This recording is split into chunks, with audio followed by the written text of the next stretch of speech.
Thank you very much, Pee-wee, and hello again, everybody. A beautiful baseball afternoon. The breeze now, remembers, blowing towards right field. It should help the left-handed batter.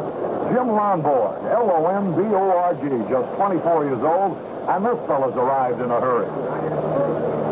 Lonborg, tall and rangy, nice, easy, fluid pitching motion. A Southern California boy. This is his third season with the Red Sox. He started in professional baseball only 3 years ago at Winston-Salem. He won 6 and he lost 2 there. At Seattle, part of that season, he won 5 and lost 7. Then with the Red Sox, in 65, he won 9, lost 17. Last year, he was a 500 pitcher at 10 and 10, and this year he blossomed into one of the best pitchers in the American League. In fact, he paced all pitchers with a 22 victory total, losing only 9. There goes Elston Howard's throw down to second base, and we're all set to go. Here comes Lou Brock. Brock, who had 4 out of 4 yesterday, stole 2 bases, scored both runs, was on base 5 times in a row. The ballpark here at Fenway is jam-packed. Brock steps into the batter's box. He loves to hit the first ball. The Red Sox have a good book on the Cardinals. They know all about these hitting tendencies. But even knowing about them sometimes doesn't help you. Here's Lonborg getting set. Elston Howard is giving the signal. The outfield straight away. And Lonborg into the windup, the first pitch of the ball game. High and inside, it spun him away. There's no way that Brock could hit the first ball today. That was almost like a purpose pitch, as if to say, you're not going to get any toe hold on me. Lonborg delivers now, and here's the pitch. And it's a strike call. The slider caught the outside corner as Brock shortened up as if to bunt. I think Lonborg led the American League in hitting batters. He did with 19. Here's the pitch on the way. Way outside. And the count, 2 balls and a strike. Howard. Lonborg has experience behind the plate today in Elston Howard, a veteran of a number of World Series with the Yankees. 2 balls and a strike. Nobody on, nobody out. The game has just started. The pitch. Boom! And he missed strike 2. And boy, he blew that ball by him. A lightning fastball at the knees that time. Brock had a good cut and missed. And the count is evened up. 2 balls, 2 strikes. Brock strikes out quite a bit, 109 times during the regular season. But he does a lot of everything. A lot of hits, a lot of runs, a lot of stolen bases. 2 balls, 2 strikes. The pitch to the left-hand batter. Line drive right to the shortstop. Brock line to cut the Philly. And so that's 1 away, and he almost had himself another hit, Pee-wee. Yes, he did, Harry. You're talking about that first pitch to Mr. Brock, the purpose pitch. Lonborg says when he became a real good pitcher this year, Sal Magley, the pitching coach of the Red Sox, taught him to come inside with that fastball. Make those hitters respect you. Here now is Kurt Flood, and the first pitch is a curveball. He too shortened up as if the butt and took it outside. 1 ball, no strikes, 1 out, and nobody on. The ball game has just started. Second game in the World Series at Fenway Park, Boston. Here's the pitch by Lonborg. Swung, ground ball to the third baseman, fumbles it, picks it up, fumbles it around, picks it up, throws. Still gets him at first base. Kurt Flood had to get a bad start away from the plate as Dalton Jones fumbled the ball, reached for it, wasn't able to pick it up, reached for it again, and then threw perfectly to George Scott and barely beat Kurt Flood for out number 2. Well, 2 up, 2 down. The Red Sox already are ahead of yesterday. And at this time yesterday, Brock was at second base with 1 out. So here's Maris, 2 out and nobody on base. The pitch. Curveball low and outside. 1 ball, no strike. A hazy sort of a day at Fenway today. Big crowd on hand. 75-degree weather. Here's the pitch. High pop foul back and out of play. That evens it up with a ball and a strike. 2 men are out. Nobody on base. Top half of the first inning, no score. Al Barlick, the plate umpire. Elston Howard talking to him at the moment. Joe Schultz coaching at third base. Dick Sisler at first base for the Redbirds. Jerry Adair is playing Maris way back on the grass, practically in right field. Here's the pitch on the way. He swings at a curve and he misses. He took something off on his curveball, and he had Maris way out in front. Real good pitch that time. 2 strikes and a ball, 2 outs. Top half of the first inning. Cepeda kneeling in the on-deck circle. Here's Lomberg's pitch. Pops up. Maris hits a high pop fly. Adair backing out into right field. Artable coming in. Artable makes the catch.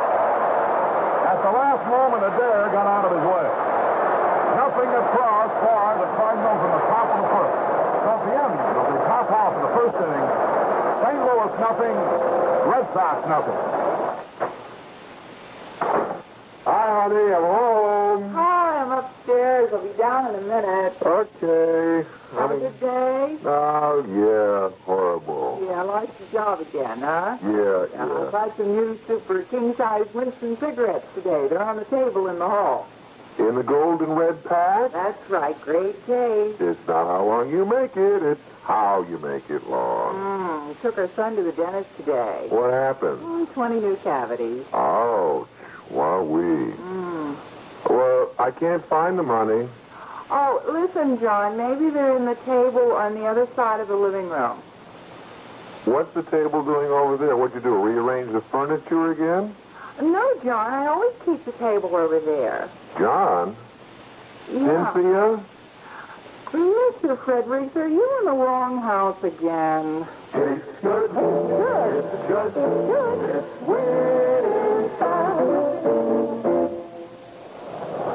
This is Harry Carey with Pee Wee Reed from Fenway Park, Boston. We go into the bottom half of the first inning, no score. The Cardinals went down in order in their innings. You know, Lombard went to Stanford University, obtained a BA degree in biology, and I must say he dissected the Cardinal hitters in that first inning pretty well. Here's Tartable, left-handed hitter. The first pitch he bunts down the third base line, foul. 1 strike and no ball. Nobody on and nobody out. We go into the bottom half of the first inning. Leadoff man Jose Tartable, who hit .223 during the regular season. Used to be with Kansas City. He had no homers, 10 RBIs. Very fast. He's from Cuba.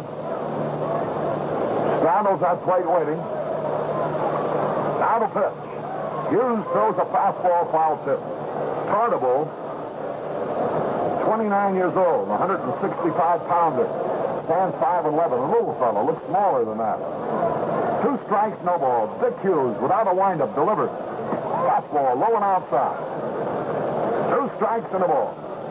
I understand the Red Sox scouting report on Hughes indicated just an average fastball. Here's the pitch. Hung on, high pop fly, right field. Roger Maris coming in a few feet, under the ball, waiting. He's got it, 1 gone. Tartable fly to Maris and right. I was going to say, Pee-wee, that if that's so, the Red Sox might be surprised a little bit because this fellow's got better than an average fastball. I would think so. And I think another thing we should watch for today, Harry, is that the third baseman, Mike Chan, I think he has the reputation of not being a real good fielding third baseman. They may try a few bunts and see how he looks down there. Here's Dalton Jones, had 1 out of 4 yesterday. Left-handed batter to pitch, way outside. Dalton Jones hit .289 during the season. Had 3 homers, drove in 25 runs. 1 out and nobody on. The ball game, bottom of the first, no score. Dick Hughes pitch. He had a good cut, and he fouled it back, and the count is even at a ball and a strike. Yeah, it was indicated yesterday and again today that these Red Sox hitters, they didn't have too much success perhaps yesterday, but there's nothing tight about them. They're swinging that bat. Jones just had a real good cut. Here's the pitch on the way. He swings and he misses strike 2. 2 strikes and a ball. 1 man out. You'll see teams in the World Series sometimes, and their hitters are quite obviously tight. They're not getting their normal swing. But that's not true of the Red Sox at all. They're getting their cut. Here's the pitch. He foul tips it, and again he had a real good swing of the slider. In on him. The count, 2 strikes and a ball, 1 out. Nobody on, bottom of the first. Nothing ever changes. Orlando Cepeda always converses with anybody within reach around first base during the regular season, is doing likewise with the umpire today. Here's a pitch low. He's talking with Frank Humont down there. Orlando, a very gregarious, friendly soul, loves to chatter. Reminds you a little bit in that respect of Yogi Berra. 1-2 pitch on the way. Here it is to Jones. He foul-tipped the curveball back. Again, he had a good cut. And the count stays even. Bobby Dorr coaching at first base. Ed Popowski at third base. The outfield for the Cardinals straight away. A beautiful afternoon at Fenway Park, Boston. Second game of the 1967 World Series. Cardinals leading 1-0. Here's the pitch to Jones. Foul back. And the count stays. 2 balls, 2 strikes. I don't know whether that got our colleagues on the television side or not. Kurt Gowdy and Ken Coleman. The foul ball was headed in that direction. Cardinals went down in order in their first inning. First man up here for the Red Sox flied out. Dalton Jones is the batter. 2 balls, 2 strikes on the left-hand hitter. Here's the pitch. He struck him out swinging. He just blew that ball by him. And Dalton Jones goes down swinging. That's 2 out. Listen to the hand for Carl Yastrzemski.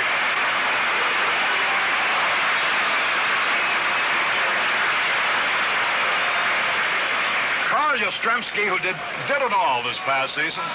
Just a tremendously fabulous, perfect ball player. 2 men are out. You know, a lot of baseball people compare Yastrzemski right now. Here's the pitch to him. And it's a slider high. To Stan Musial in his prime. He's the same type of ball player. Does everything so well. And maybe even hits with a little more power. Here's a pitch on the way. Slow curve outside. 2 balls, no strikes. I don't believe Gibson at any time yesterday threw any off-speed pitch to Yastrzemski. It was all fast stuff. And Hughes surprised me on that pitch. Because his change is not one of his better pitches. But he did dare throw it to Yastrzemski, but it was high. 2 balls, no strikes. The pitch. There's a drive. If it stays fair, it'll be gone. Foul ball. Yastrzemski got out in front. Hit that ball a mile, but foul. And that brought a roar from the crowd. 2 balls and a strike. Harry, I don't know what that pitch was, but I don't think you better throw it anymore. Whatever it was, he should throw it away, huh? Pee-wee, here it is now. 2 balls and a strike, low and inside. 3 balls, 1 strike on the left-hand hitter, Yastrzemski. 2 men are out in the bottom of the first, no score. The Cardinals got out in front first yesterday. The Red Sox tied it. The Cardinals then won it in the 7th. Let's see how it'll go today. 3 balls and a strike. 2 out and nobody on. Hughes gets set. Dick was hit for 22 home runs during the National League season. Jim Lonborg, pitching for the Red Sox, was touched for 23 home runs during the regular season. So we're liable to see a long ball or 2 today. 3 balls and a strike on Yastrzemski, who holds that bat high. Here's the pitch. He had a cut and he missed. Did you hear the reaction of the crowd? That's when you've arrived as a star. When you swing and miss, you get the same kind of a reaction. A very audible one, as you do when you hit one out of the ballpark. That's what you call the tribute to greatness. 3 balls, 2 strikes. Only fellas like Babe Ruth, Joe DiMaggio, Stan Musial, Ted Williams, Willie Mays. Those are the guys that the crowd, when they swing and miss, react as much as when they hit the ball out of the ballpark. 3 balls, 2 strikes, 2 out. Yastrzemski up there. No score. Bottom of the first. Dick Hughes against Jim Lonborg. Here's a pitch. It hits his bat and goes foul. He didn't mean to swing. He had started. The pitch was bad, low and inside. It hit his bat and went foul. 3 balls, 2 strikes. Yastrzemski was hitless yesterday, you know, against Gibson. He was 0 for 4. Playing in his first World Series. Now the sign. 3 balls, 2 strikes. Hughes pitch. He foul-tipped it back, and what a riffle he had. Yastrzemski went around with everything on that pitch, but fouled it up. A handsome young man. Went to Notre Dame, you know. 3 balls, 2 strikes. Now the signal. Dick Hughes gets set. Shakes off 2 signs with his glove. Yastrzemski gets out of the batter's box. Sometimes they're really shaking the pitch off, and other times they're just trying to psych the hitter to make him wonder what in the world does he want to throw to me. 3 balls, 2 strikes. The pitch by Hughes. Again, he shakes it off with his glove. Hughes usually pitches much more quickly, and this too might be a tribute to Yastrzemski. Dick Hughes ordinarily is one of the quickest workers in baseball. He and Gibson are almost identical with the speed with which they throw. Pee-wee, I know you want to comment, but I don't want to miss this pitch. Here it is, 3-2. Ball 4, he wants it. Well, Harry, I was sitting here watching Tim McCarver, and I think they were playing a game with Yastrzemski. They were trying to make him wait and upset him. McCarver would wiggle his glove, and Dick Hughes would wiggle his glove. I think they knew what they wanted to throw him, but as you said, they just wanted to try to needle him a little bit, and Yastrzemski kept backing out of there. Well, that brings up George Scott now. He was a good hitter yesterday with 2 out of 3. He was a fine hitter during the regular season with a .303 average, 19 homers. Yastrzemski lead the throw over. He's back standing up. George Scott, 19 homers, 82 runs batted in. Look at the lead by Yastrzemski. Quick throw, but he's back. Throws a little high. Yastrzemski, a running start off first base. Here's Hughes' pitch. Scott takes a fastball low. 1 ball, no strikes. 2 men are out. A runner at first base. The first base runner of the ball game. We're in the bottom of the first inning at Fenway Park. The second game of the World Series. The action shifts to St. Louis Saturday afternoon. Here's the stretch. The pitch. He had a cut and he missed. 1 ball, 1 strike. 2 men are out. You can tell the way these Red Sox hitters swing that bat why they score a lot of runs. Why they did during the American League season. Here's the stretch. The pitch. Curveball is high. And the count. 2 balls and a strike. Dick Hughes appearing in his first World Series game. After a checkered minor league career, all of a sudden, here he is. The stretch pitch. A little bit wide. And it's ball 3. 3 balls. And a strike. Dick Hughes, born in Stevens, Arkansas. Lives around Shreveport. Scoreless game. Yastrzemski, the only base runner so far with a walk, is at first base. 3 balls, 1 strike on George Scott. Big right-handed batter. Here's the pitch. Strike 2 call. So now Yastrzemski will be going with the pitch. Dick Hughes' career started in towns like Keokuk, Winnipeg, Winston-Salem, Tulsa, Portland, Atlanta, York. Here's the stretch. The pitch. There goes a runner. Swung and fouled out. And the count remains 3-2. I mentioned York, Jacksonville, Toledo. And finally, the tail end of last season, he came up with the Cardinals. And now here he is pitching in the World Series after his first full year in the National League. 3 balls, 2 strikes. Yastrzemski will be going. And the pitch, there he goes. He struck him out. A slider. And Scott went down swinging. No runs, no hits, no errors, 1 left. At the end of 1 inning. St. Louis nothing, Boston nothing. When this World Series is over, can winter be far behind? No, it won't be long now before your car has to battle ice and snow. So why not get it into shape for the off-season now with snow tires from B.F. Goodrich? They're built tough to drive one through the tightest defense winter can muster. BFG Trailmaker Silvertown snow tires have a husky modern tread that really digs in, takes off sure, and stops just as surely. Trailmaker's deep biting edges pull you through. Tough 4-ply nylon cord construction means more safe driving miles. And Trailmakers never shout their own praises. They run quiet on wet or dry roads. Steel safety studs, sure, if you want them. So get on down to your B.F. Goodrich dealer and get your car decked out for winter driving. Open a BFG Choice Charge account, and you won't have to plunk a penny down. B.F. Goodrich Trailmaker Silvertown Snow Tires, only at your B.F. Goodrich store or dealer.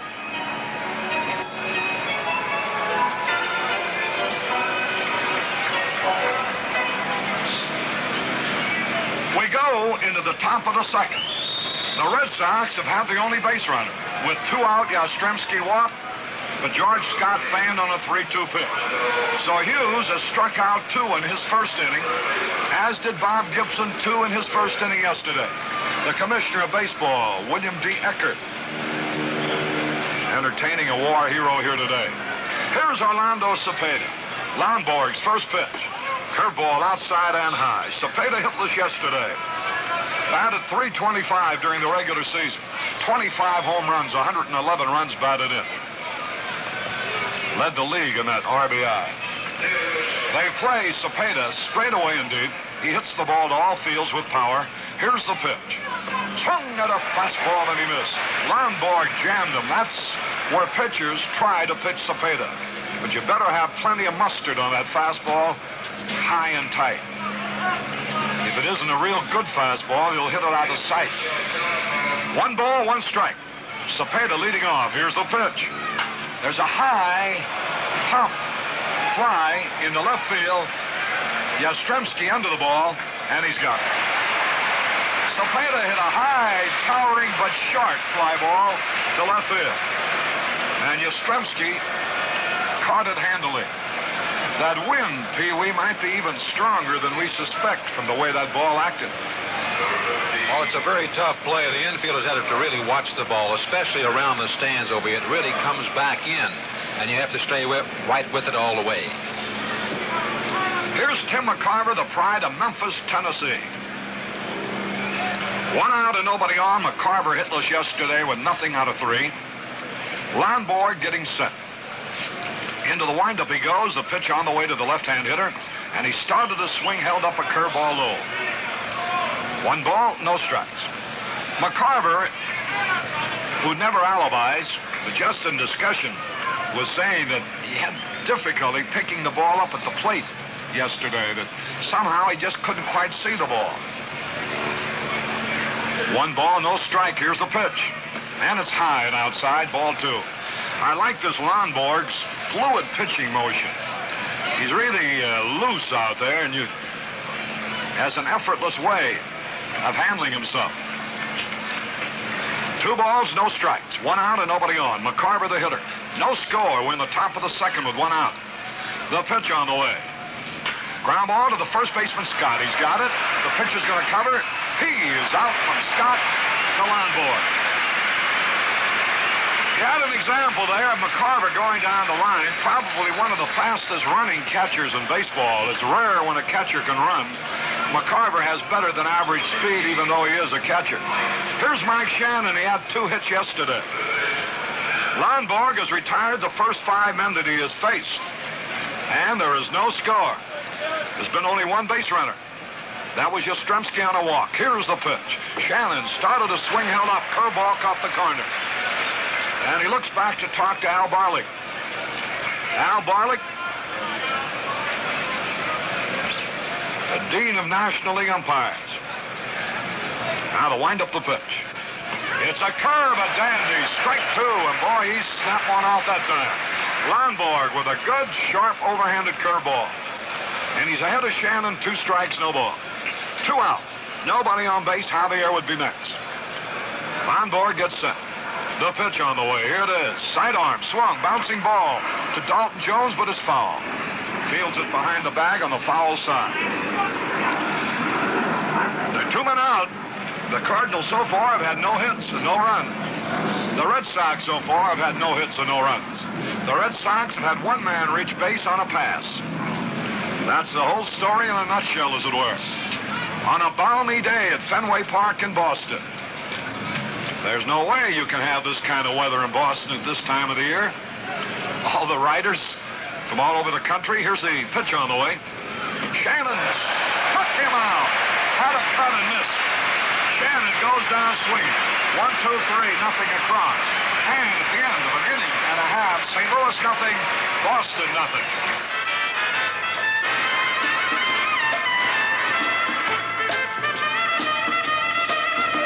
Now Romeo said, Julie, baby, our little compact is a bust. I've been down around to see the Dodge boys. They got a man-sized dart for us. Dart giveth fever, Dodge fever. With its sleek shape fever that's got everyone. Fever, you're gonna love it. That's why Dart is #1. You get the fever, Dodge fever. You get the fever, Dodge fever. Dodge Dart, America's largest selling 6-passenger compact. See and drive Dart today at your nearby Dodge dealers. And while you're there, pick up your free copy of Joe Garagiola's World Series scorebook at all participating Dodge dealers.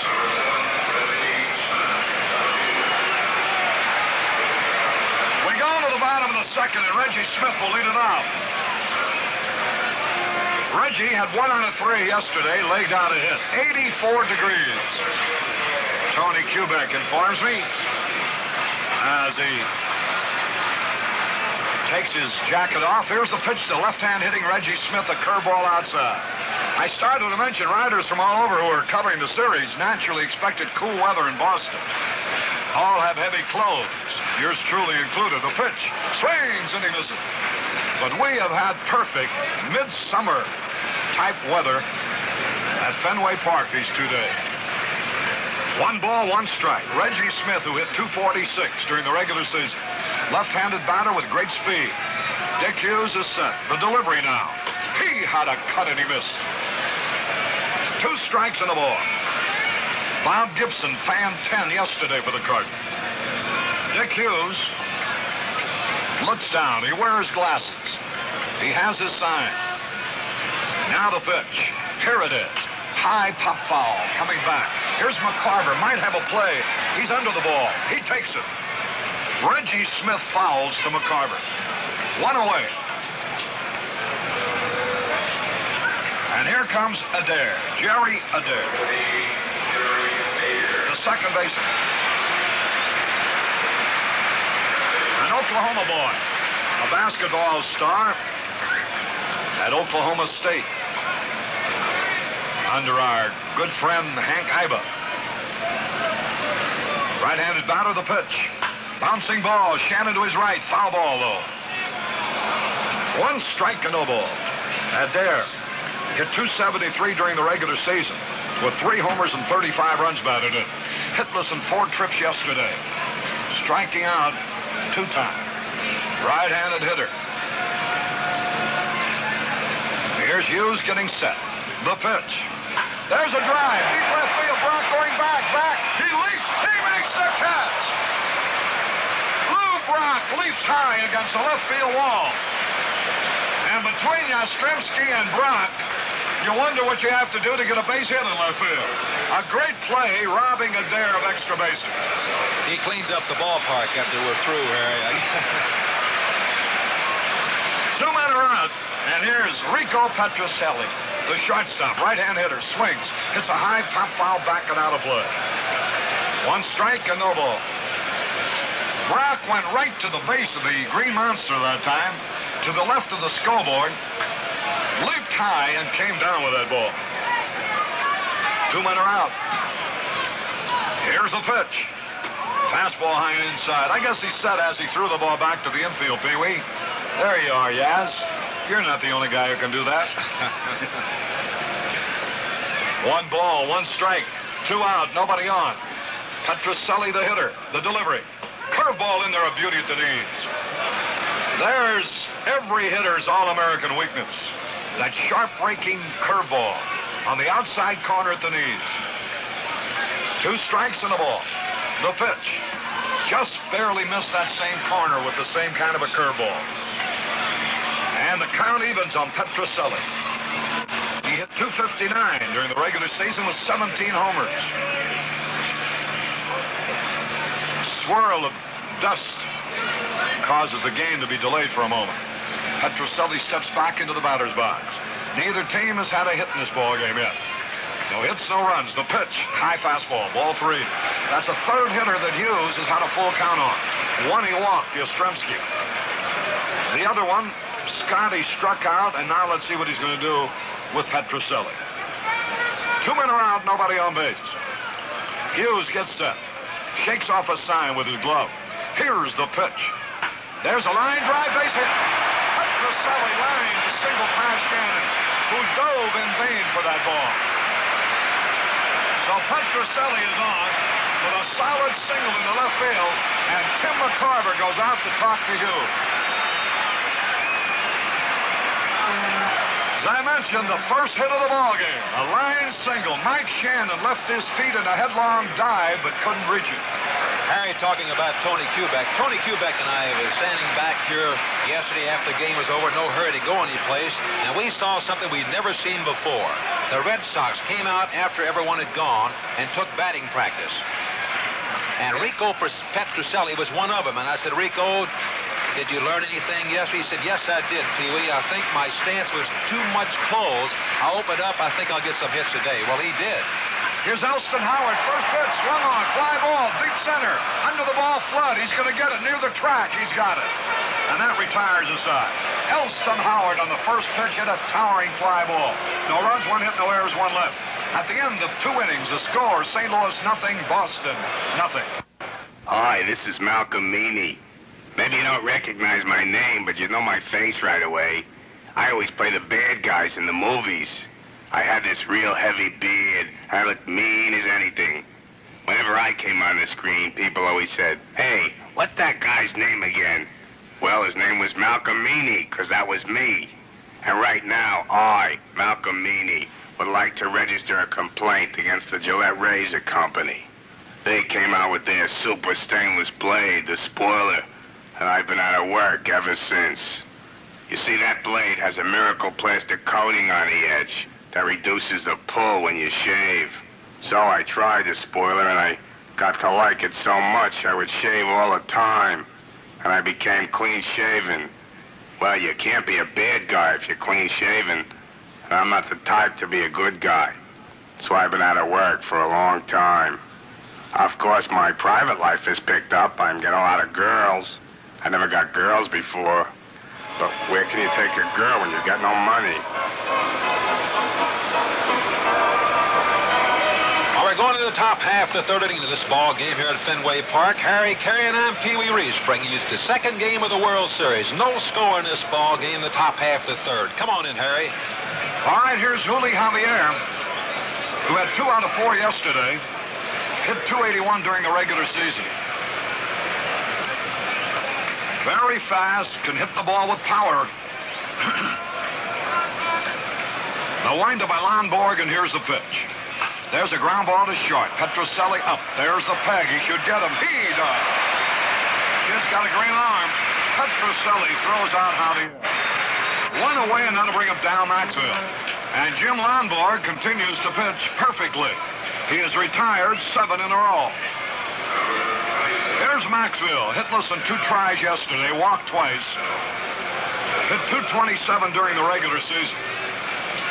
1 man out, nobody on base. We're in the third. No score. The pitch by Lonborg. Here it is. Line drive to Scott. Maxwell line to the first baseman, Scott, and there's 2 away. There have been 2 balls hit rather well. Maxwell's that time, and Brock leading off line to Petroselli. So here's Dick Hughes. Now, during the regular season, Hughes likes to bunt a lot. He's a pretty good bunter, and he's not really the softest touch in the world as a hitter for a pitcher. He can sting you here and there. Lonborg has retired 8 men in a row. Here's Dick Hughes.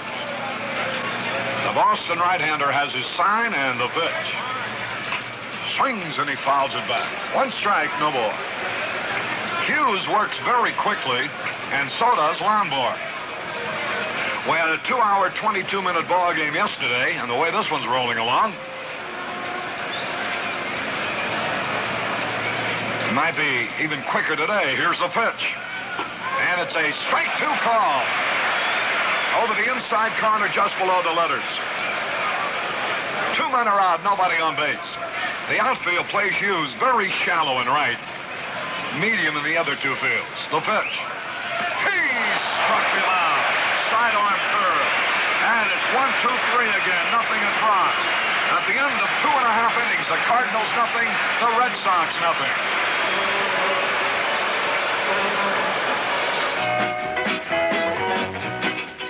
Well, how about that? Well, how about what? I forgot my cigarettes. Oh, yeah? Tell you what. Then try one of mine. Try one of yours? Try one of mine. Have a Salem. I think I will.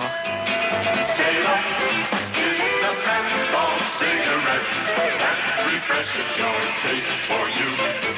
Salem is the menthol cigarette all of Americans turn to.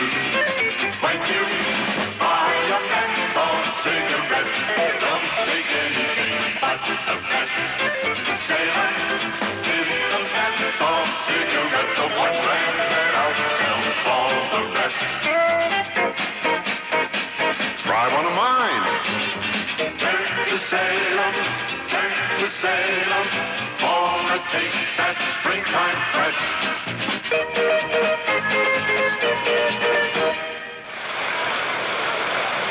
Fenway Park. Harry Carey and Pee Wee Reese. We're bottom half the third inning. No score in this ball game. Jim Lombard, the pitcher, the first hitter. And he's not a bad hitter either, Harry. Yeah, no, he can swing that bat. He's helped himself on a number of occasions, Pee Wee, and he leads it off here in the third inning.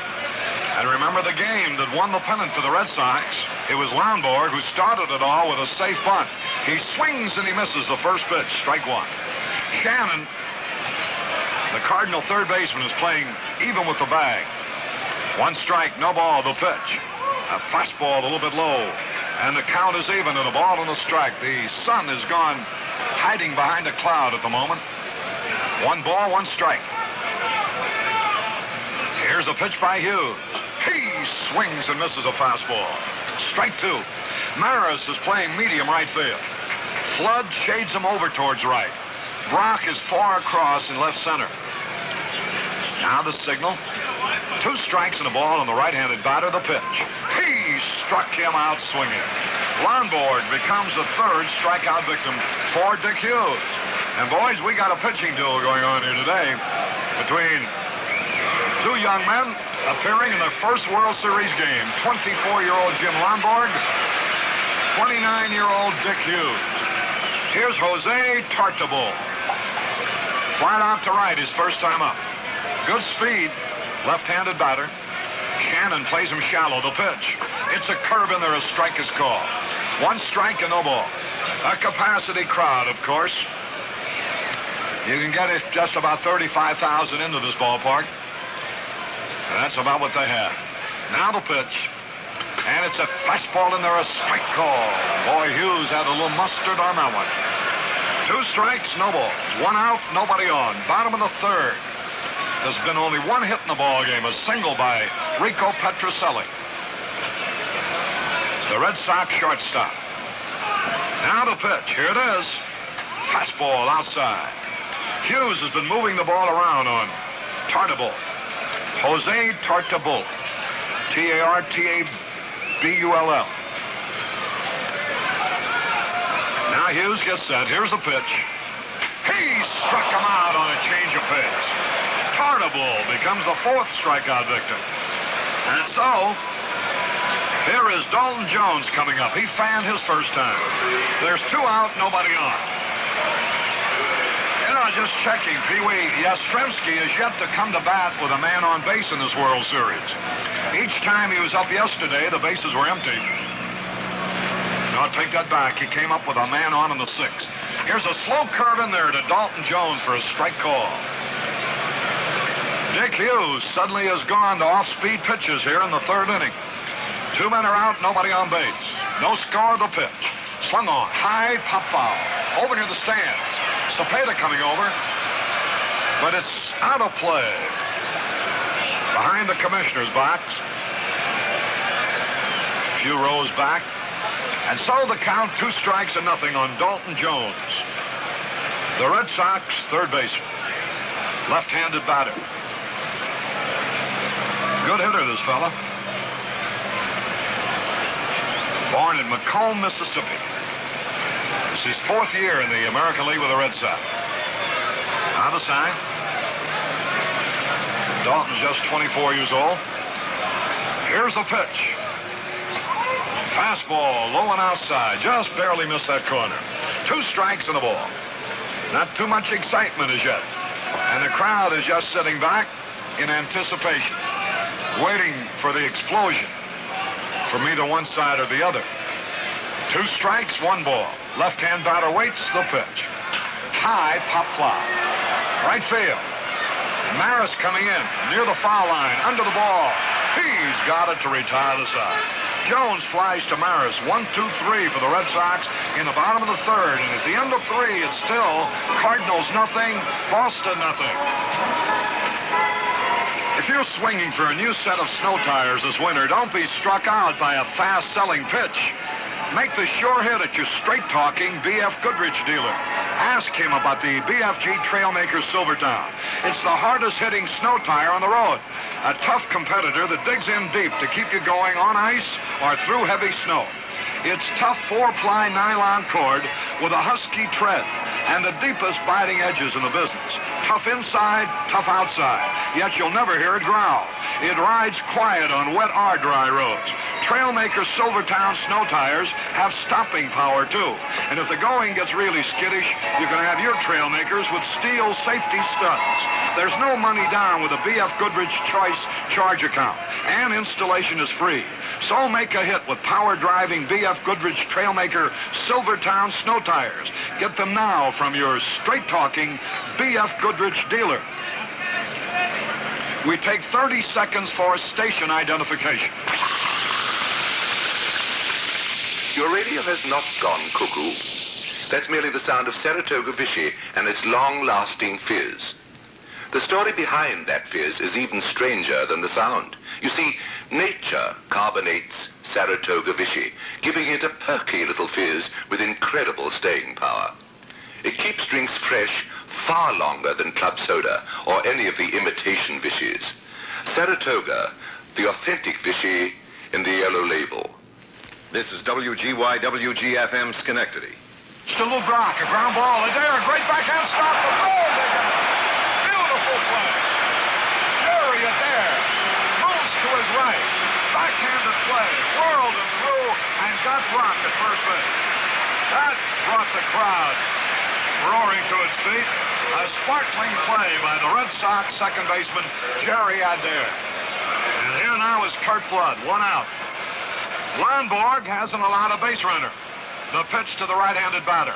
Curveball outside, he's short in the bunt. 1 ball, no strikes. 1 out. No score, top of the 4th. Curt Flood, the hitter. Roger Maris would be next. Lonborg working on a perfect game. He's retired 10 in a row. Now the windup, the pitch. He had a cut and he missed the fastball. And that evens it, a ball and a strike. I'm sure you all recall that there was once a perfect game pitched in World Series competition. Probably the most unbelievable feat of all. Here's the pitch. High and inside. For a pitcher to retire 27 men in a row without anybody reaching base, the odds against that happening must be something like 18 zillion to 1. But Don Larson did it. Here's the pitch. Ground ball, headed for left field. Petrocelli up with the ball, throwing. It's going to be close. Out! Big argument around first base. Petrocelli went to his right, came up with the ball. Fired and just got Flood at first base on a close call. And Frank Humont. Here's the first beef of the ball game from Curt Flood, who now trots across to the Cardinal dugout. Petrocelli, a fine play and a perfect throw. And he had to have something on it, or there would have been no chance. Here's Maris. The pitch. Curve in there at the knee. Boy, Lonborg is just as sharp as a man can be. Hitting the corners, keeping the ball down. Has command of his fastball as well as his breaking ball. Let up that time low. And the count. 1 ball, 1 strike, 2 men are out. The Cardinals haven't had a base runner. The Red Sox have had only 1 hit. No No score in the top of the fourth. Here's the pitch to Maris. Fastball low. And the count, 2 balls and a strike. Roger Maris, who drove in both runs yesterday in the Cardinals' 2-1 victory over the Red Sox. Roger straddles the plate. Swings that bat around. A home run threat. The pitch. Low inside. Ball 3. And now Lonborg, for the first time, is in danger of losing a man. 3 balls, 1 strike, 2 out. Nobody on base. No score. A jam-packed crowd here at Fenway Park. Jim Lonborg. 3 balls and a strike. The big right-hander delivers. High pop foul out of play. Into the stand. And that'll give you a tip-off how fast Lonborg is. With 3-1, Maris was swinging, but he couldn't pull the trigger quite fast enough. He got around late on a fastball and fouled it into the third base stand. 3 balls, 2 strikes. No Cardinal has reached first base yet. Cepeda waiting to hit. He's in the on-deck circle. Maris, 3 balls, 2 strikes. Lonborg leaning forward. Here's the pitch. High pop fly in the infield. That'll be easy. Dalton Jones getting under the ball. Now Petrocelli. And Scott was right under him in case he missed it. Maris popped to Petrocelli. 1-2-3, nothing across.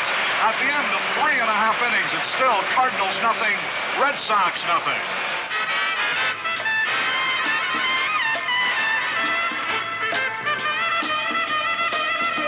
Now Cleopatra said to Tony, this barge we're driving is all wet.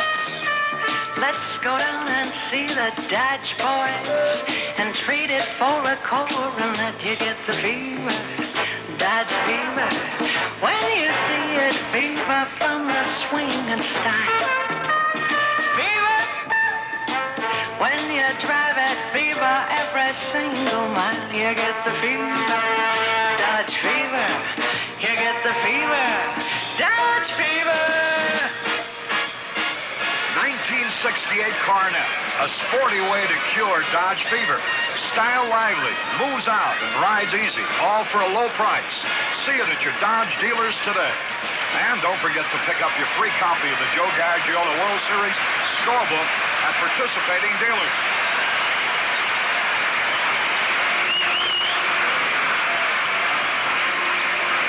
$35,188 today. Slightly larger crowd than yesterday. Here's Carl Yastrzemski to lead it off in the bottom of the fourth. No score. Dick Hughes gets set. His uniform already drenched with perspiration. It's a muggy day. Here's a pitch. He had a cut and he missed. Boy, does he ever unload when he swings that bat, Pee-wee. Yes, he does, Harry. And another thing, you're talking about the power of Yastrzemski may have a little more power than Stan Musial, but up until this year, I think the most home runs he ever hit was 16. He's just acquired this power this year. That's the way Stan was. Early in his career, he didn't hit many. Here's a pitch swing, and there it goes, way back. It might be out of here. It could be. It is. A home run.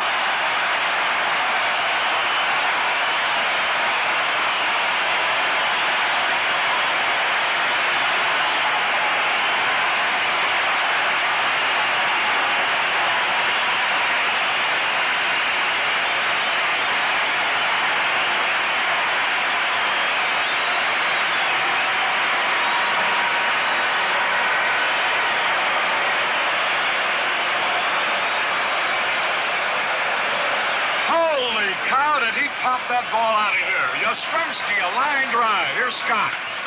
Here's a bouncing ball. Left field, base hit. Scott signals to left. And now the Red Sox getting to Dick Hughes.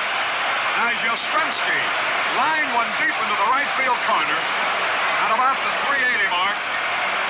Now Scott signals to left, and here's Reggie Smith. This crowd came roaring to its feet.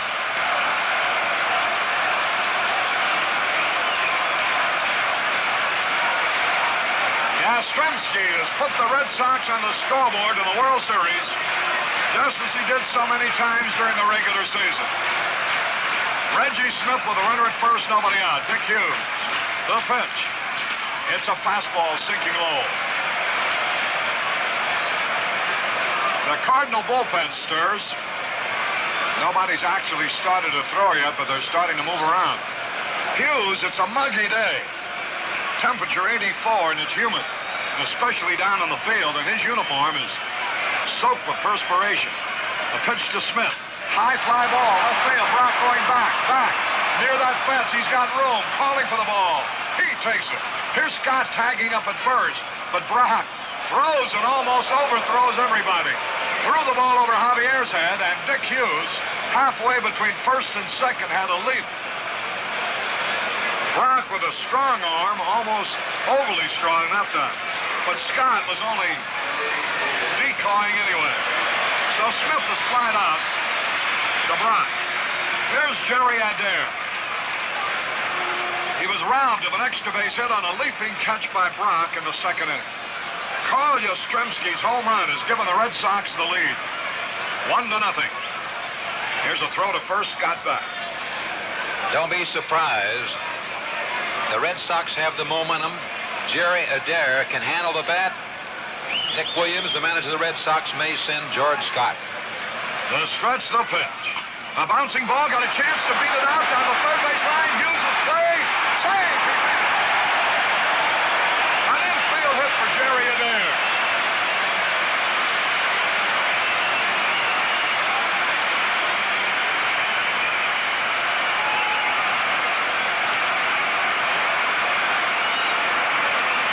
So the Red Sox have runners at first and second. Adair, top one.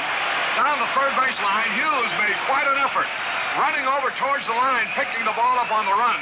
Running away from first base. He had a leap in the air and throw in the other direction. Pulls Cepeda off the bat. Here's Petroselli. He got the first hit of the afternoon. A single in the second inning. There have been 3 hits in this inning. 1 run, a leadoff homer by Yastrzemski. The score 1-0 Boston. Here's the stretch. The pitch. Petroselli takes a curve at the knee. Larry Jaster, a left-hander for the Cardinals in the bullpen, and Jack LeMay, who used to be a member of the Red Sox, pitched for them for 2 years, is out in the bullpen. Runners at first and second with 1 out. Petroselli the batter. Yastrzemski led off the inning with a homer. Here's the pitch. He had a cut and he missed. Swung at a bad ball up around his Adam's apple. And the count, 2 strikes. Elston Howard would be next. The Red Sox have taken the lead for the first time in the 1967 World Series. They never led at any time yesterday. They were tied until the 7th. Today they're the first to score. Now the stretch from the belt. Here's the pitch. High pop foul coming back.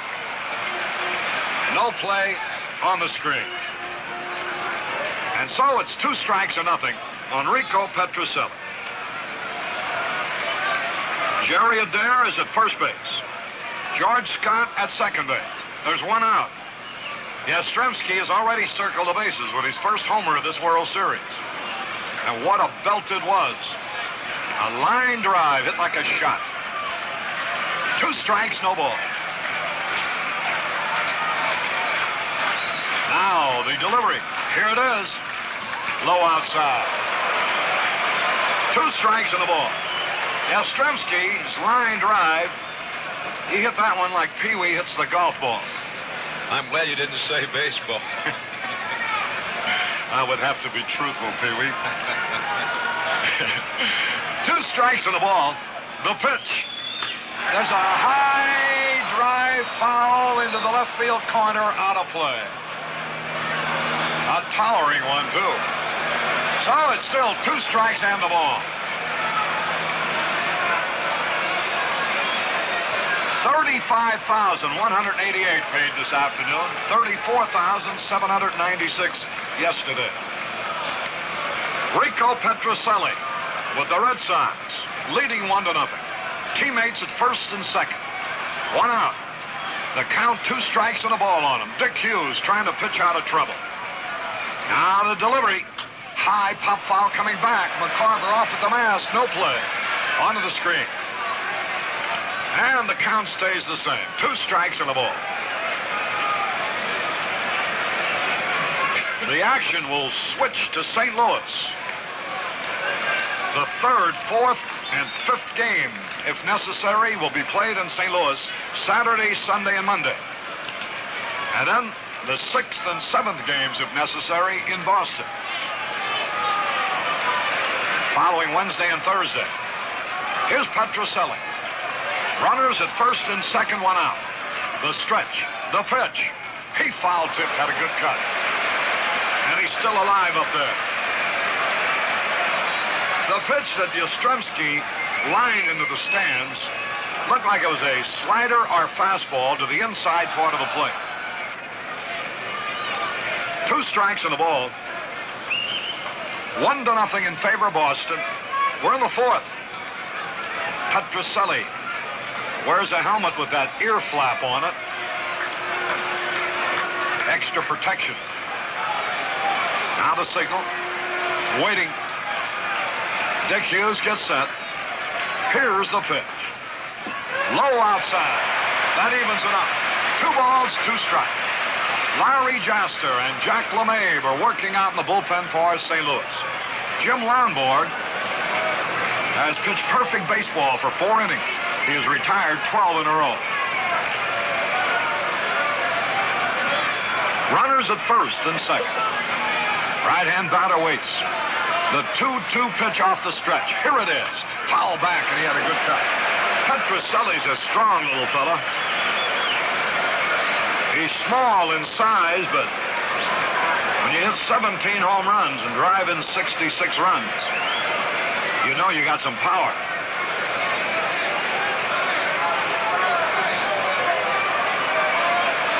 Rico Petrocelli straddles the plate. Chokes up about an inch on the bat. 2 balls, 2 strikes. Hughes pitch. And here it is. He struck him out swinging. Chased a bad ball high and inside. And that's the 5th strikeout for Hughes. And here's Elston Howard. Flied out deep to center his first time up. Right-handed hitter. Howard straddles the plate, waits. The pitch. Low curveball outside. Elston was in.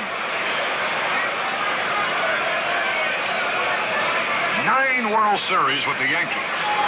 And now, in his 10th World Series as a member of the Boston Red Sox. 1 ball, no strikes. The stretch, the pitch. Hot shot on the ground. Great play by Javier. Throws to second. He's out. Sensational play. Howard is robbed of a base hit. And Javier, diving stop, gets up in time to throw to the shortstop for the force out. And it's 1 run, 3 hits, no errors, 2 left. At the end of 4 innings, the score, Boston 1, St. Louis nothing. Hello, my name is Timothy Timmon, and I had a terrible experience the other day. I went in to buy a pack of Gillette Super Stainless blades with the miracle plastic coating on the edge. So I asked the man for Gillette Super Stainless, and he said, they call it the spoiler. They spent all that money to call it the spoiler. Why don't you ask for the spoiler? Why do you come in here and ask for Gillette Super Stainless? Did he scare me? I don't know whether to ask for the spoiler or to go to another store from now on. And then, while you're at it, why not try a can of new Gillette Foamy Shaving Cream? You know, Gillette packs a mountain of smooth shaving comfort into every can of new Gillette Foamy. You get billows of creamy, rich, foamy lather that really soaks deep down into your beard. Keeps it soft and moist right through your shave. So for a shave as close as this year's American League pennant race, remember, nobody makes a lather like Foamy.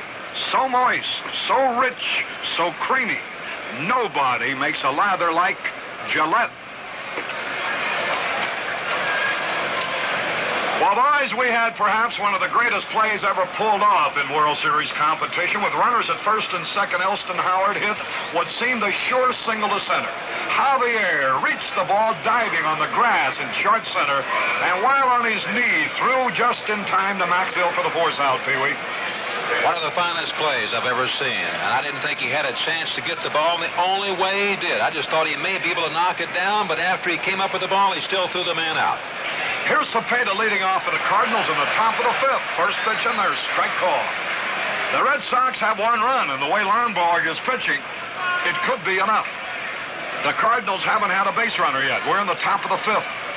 Pitch to Cepeda, swung. Bouncing ball to Dalton Jones. He's got it. He throws to first in time. Cepeda is 0 for 6 now in this World Series. One out, and here's McCarver. And that is 13 men in a row retired by Lonborg.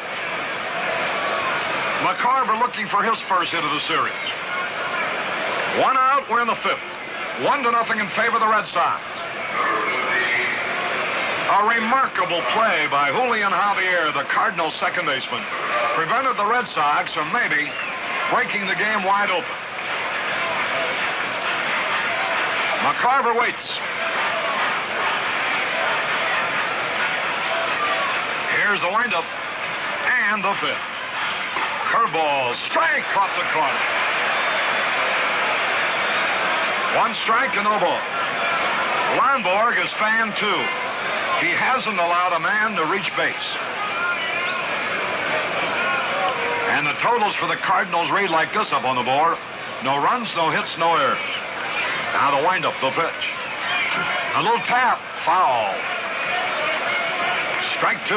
McCarver didn't have a very good swing at that one. It was an off-speed type of pitch that fooled him. And the count, 2 strikes, no ball. One out, fifth inning. 1-0 in favor of the Red Sox on Karl Yastrzemski's home run. Mike Shannon will be up there next for the Cardinals. We're in the top of the fifth. Here's the pitch. Fouled out of play. McCarver was trying to go to the opposite field. And the count, strike 2. No ball. One out. Nobody on. Top of the fifth. 1-0 in favor of the Red Sox. The second game of the World Series. Here's the windup. The pitch. And it's high and outside. 2 strikes and a ball. The Red Sox trying to even up the series. Jim Lonborg, big, good-looking right-hander. A California boy from San Luis Obispo. 2 strikes and a ball. Here's the pitch. High, lazy, pop fly, left field. Yastrzemski coming over. He's got room, and he makes the catch. McCarver pops to Yastrzemski in short left field. 2 gone, and here's Mike Shannon. He fanned his first time up on 3 sharp-breaking curveballs. 2 men are out. The score 1-0 Red Sox. A hot day in Boston. Lonborg is very cool out there, though. And here's the pitch. Shannon takes a curve, a strike call. I don't know, Mike hasn't seen anything but a bending ball yet against Lonborg. Whenever they find out that you can't hit something, they'll keep throwing it. You've proved that you can. Here's the pitch. A high pop foul back. Out of play as Howard chases it, but it's in the stand. 2 strikes, no ball. Lonborg is forcing Shannon to give room at the plate. Give way. It's falling away from him. The Red Sox have 1 run, 4 hits, no errors in this ball game, and the Cardinals nothing. They haven't had a man reach base. Yastrzemski's home run is the ball game as of now. That plus Lonborg's perfect pitching. 2 men are out, nobody on base. The pitch to Shannon. He struck him out. A curveball. Shannon was ducking out of the way, but the ball was in there for 4.5 innings. The score, Boston 1, St. Louis nothing. It's what's up front that counts. And up front ahead of the filter, only Winston has the good taste that comes from Filter Blend. Filter Blend means fine tobaccos for the best taste yet. That's why Winston is America's largest selling cigarette. Winston's out front, because up front, only Winston has Filter Blend. Choice golden tobaccos specially selected for the best taste in filtered cigarettes. Lonborg's bat went sailing out of his hands as he swung and missed strike one. Bottom of the fifth, 1-0 Red Sox. Hughes pitch. High pop fly. Javier backing out. Maris coming in. Roger takes it for the out. Lonborg pops to Maris. 1 out, and here's Jose Tartabull. The right fielder, he's nothing out of 2 so far. A little fella who can run, likes to bunt, and slash that ball to various fields. He's up there with 1 out and nobody on base in the bottom of the fifth. 1-0 the Red Sox on Karl Yastrzemski's home run. We don't mean to be redundant, but we realize many people. Here's a pitch swung. Pop foul back out of play onto the roof just above us here. We realize many people at this hour in various parts of the country are perhaps moving in and out of offices, and the score is always of paramount interest. Here's the pitch. Fastball a little bit outside. Jim Lonborg has retired the first 15 men in a row who have faced him. 1 ball, 1 strike. Dick Hughes pitch. There's a fly ball, deep center field. Flood back. He's got room. He's waiting. It'll be an easy out. He takes it. Tartabull flies to Flood. 2 men up, 2 men down. Boy, the action is fast today, Pee-wee. Well, both of these fellows, Dick Hughes and Jim Lonborg, neither one of them takes too much time, and I think that's the way a pitcher should work. Well, they've both been very successful, so certainly doesn't hurt them. Here's Dalton Jones. The first pitch is outside. Jones is 0 for 2 in this game, and 1 out of 4 yesterday. 2 men are out, nobody on base. The ball game in the fifth. 1-0. Maybe the Red Sox. The pitch swung, ground ball. Cepeda up nicely. Pitcher covers the toss. He's got it. 1, 2, 3. A good play. Cepeda to Hughes. Nothing across for the Cardinals, for the Red Sox in the bottom of the fifth. And now at the end of 5, the score remains Boston 1, St. Louis nothing. The guy who can come in off the bench and pinch hit for real power, well, he's the kind of insurance everybody likes to have. We mention this because all you grandstand managers are going to need some pinch-hitting power real soon. What with winter just around the corner, you'll probably be changing the lineup on your car and calling in a set of new snow tires. So why not get yourself the toughest pinch hitters in the entire winter league? B.F. Goodrich Trailmaker Silvertown Snow Tires. They'll come in cold and hit for power through the heaviest snow. They'll come right down to grips with ice, take off smooth in the most skittish places. They're built with new customized nylon cord, so they can take B.F. Goodrich Trailmaker Silvertown Snow Tires only at your B.F. Goodrich store or dealer. We pause 30 seconds for station identification. The kind of ginger that goes into Saratoga ginger ale. Why? To make a ginger ale that's different. One you can drink by itself, as well as a mixer. Take a sip, and it's mellow, gingery, without nothing at you. Even the bubbles are different. High-spirited, but long-lasting, and never overwhelming. The people who make Saratoga Vichy just can't bear to make a ginger ale like everybody else. This is WGYWG-FM Schenectady. The first 5 5 innings of this ball game are now history. And the Red Sox have 1 run, 4 hits, no errors. The Cardinals, no runs, no hits, no errors. And what is even more important, Jim Lonborg has a perfect game. As we go into the top of the 6th, he has retired 15 men in a row. Julian Javier will be leading it off for the Cardinals. And now moving in to tell you all about it is the former great shortstop for the Brooklyn Dodgers, Kurt Gowdy's partner on the Game of the Week telecast, and our own good friend, and the man we're happy to be teamed with here on this broadcast, none other than the Louisville Colonel, Pee Wee Reese.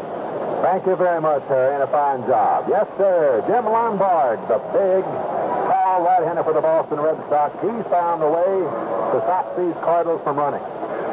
Yes, sir? Just had letting one reach base. As Harry told you, he has retired 15 men in a row. Julian Javier, the first man to face him here in this first half of the 6th inning. Lombard kicks that big left leg of his up in the air. Curveball, and he has it Danny today. Call strike 1. Lombard. He takes that familiar pose on the mound every time. His feet close together. Kind of scoots over a little bit. Real good sinker. He gets ahead of you, he'll come sidearm by the way of third base with that curveball. And he has a dandy, as the Cardinals have found out today. This will be the 2nd time around for the Cardinals in this ball game. And it looks to me like they have not gotten on the Lonborg as yet. There's that curveball inside. 1 ball, 1 strike on Javier. Leading things off here in the top half of the 6th inning. The score, the Red Sox 1 and the St. Louis Cardinals nothing. Yes, sir, a home run by Karl Yastrzemski. Lombard looking down to his catcher, Elston Howard. Javier, way back in that batter's box. Chokes up on the bat a little bit. Elston Howard giving the sign, moves outside. Here's the pitch. A fastball hit right off the end of the bat over in the Red Sox dugout. We've talked about Lombard pitching a great ball game. Well, so is Dick Hughes. He's given up 4 hits and 1 run. Lombard, no runs, no hits, and not a man has reached base. We're in the top half of the 6th inning. Javier. 1 ball, 2 strikes on him. Moves that back and forth. Lombard kicks that big left foot. Curveball, a little high and outside. Makes the count 2-2. The infield is stopped straight away. Outfield not too deep. And Javier up there, he made a great play to save a run, and could have been more. When Elston Howard hit a line shot back through the middle, he dove for it, came up with it, and flipped it to the shortstop. Retiring the side, Lombard breaking pitch outside. A full count, 3-2.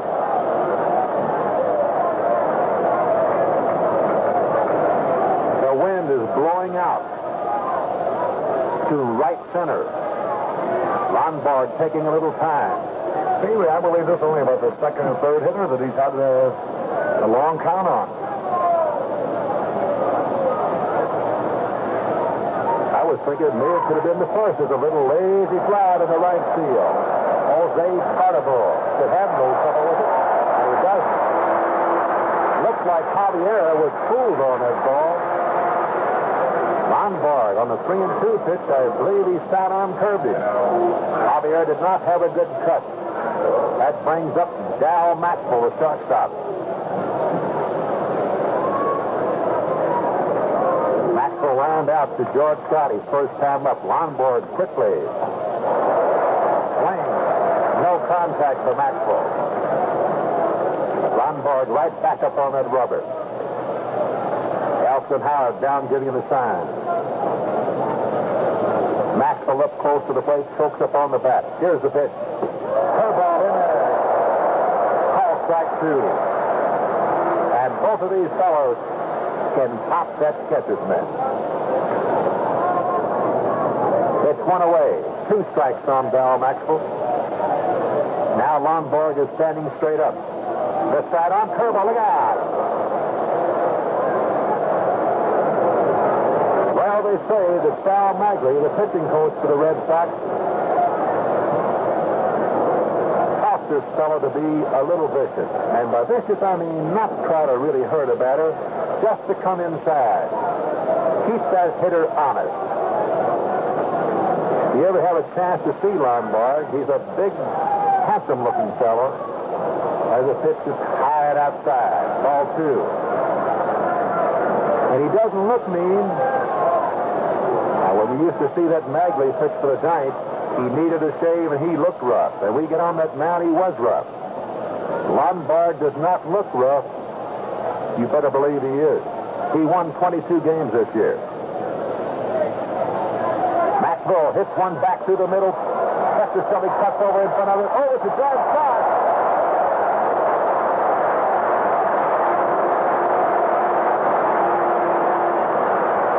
Chester Shelby, who did not touch the ball yesterday in the field, or at bat, really, having a fine day today, made a couple of great plays.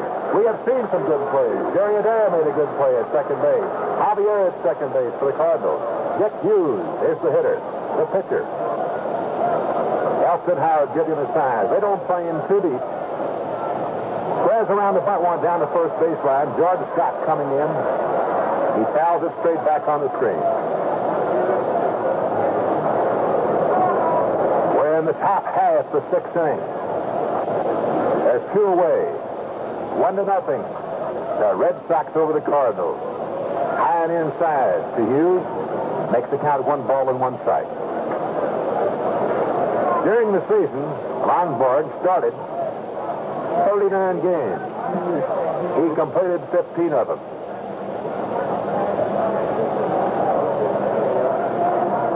A 1-1 pitch to Hughes. A fastball. Just got that outside corner. Maybe you can hear the umpire, Al Barlick, behind home plate. When he calls a strike, you can hear him all over the park. And he's a great one. The 1 ball and 2 strike. Look out. Lombard came inside with it. Almost got Hughes.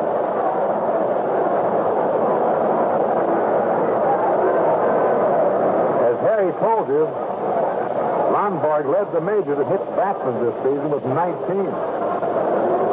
2 balls, 2 strikes on Dick Hughes. Lombard gave it a sign from Elson Howard. Moves outside. Fastball too high. And it's a full count on the pitcher. Dick Hughes. 2 away.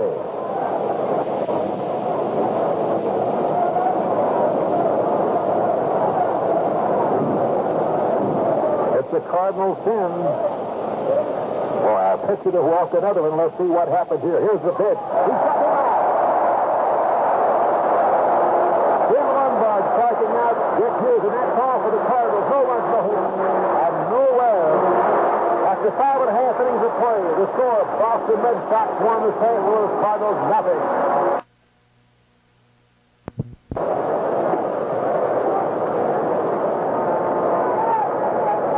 Some ball game, Pee Wee. And man, you got to start thinking now in terms of that perfect game. He has retired. Lombard has retired 18 in a row, and here's the guy stepping up there who led off the 4th inning with a home run, which represents the difference in this 1-0 ball game.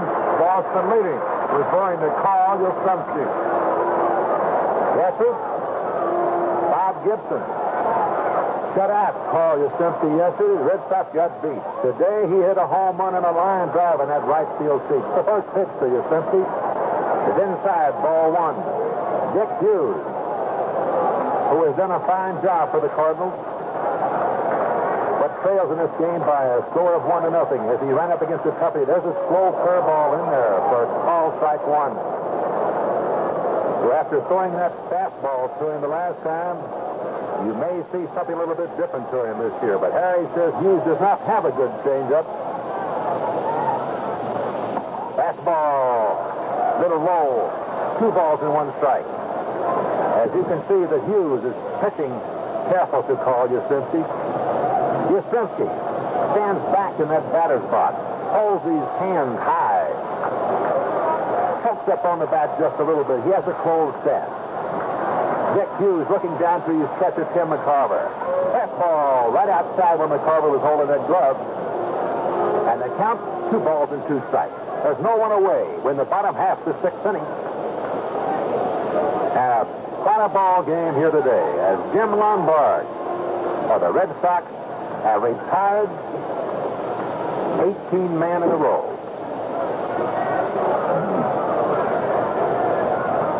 Hughes taking a little time. His uniform is soaking wet.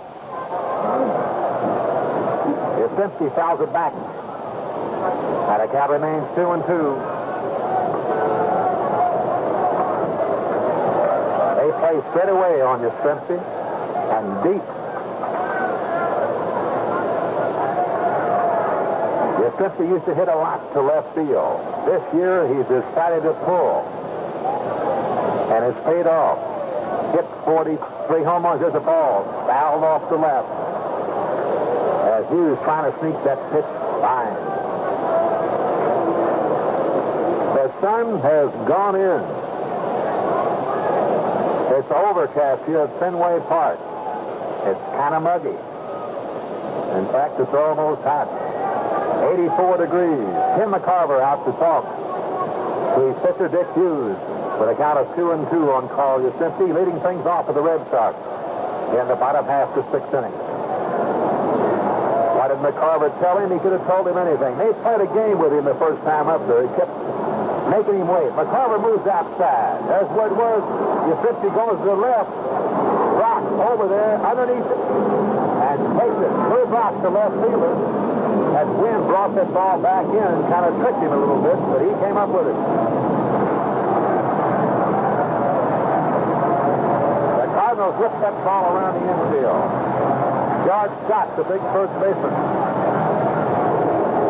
He struck out and got a base, and he's 1 for 2.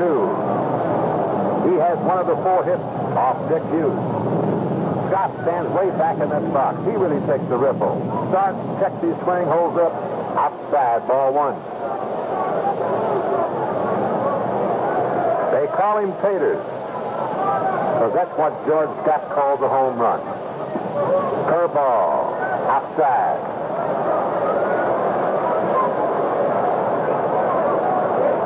Scott is a swinger. He looks at his coach, Popowski, down at third base to see if he wants to chop away at this 2-0 pitch. And inside, ball 3. It's 1 away. Bottom half of the 6th inning.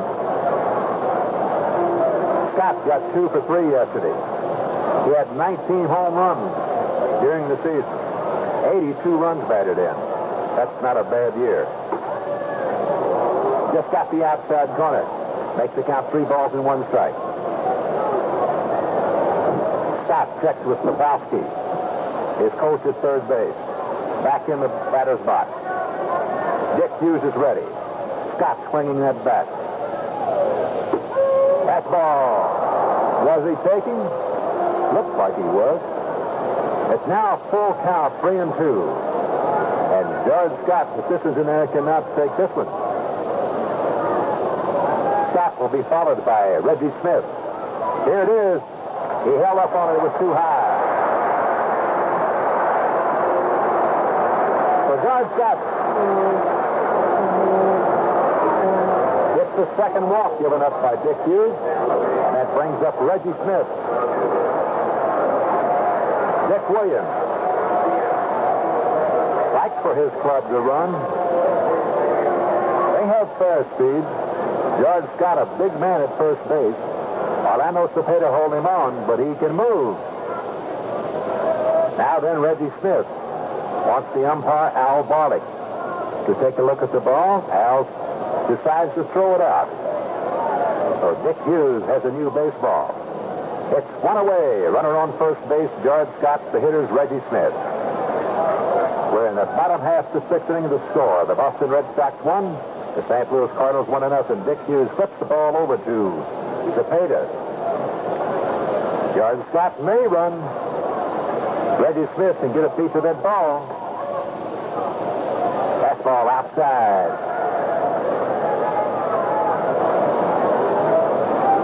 No run, no hit, no errors for the Cardinals. For the Red Sox, 1 run, 4 hits, and no errors. We're in the bottom half of the 6th inning. A flip to first base.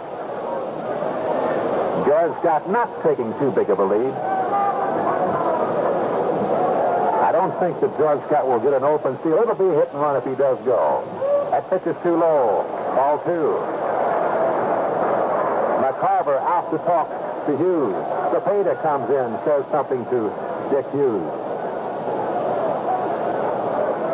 Hughes on the year. Let's see what he did. How many games he started.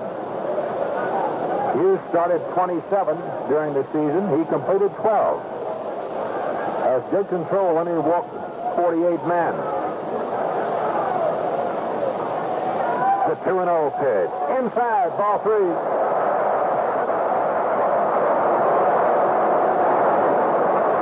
A little action in the Cardinal bullpen. It's Willis.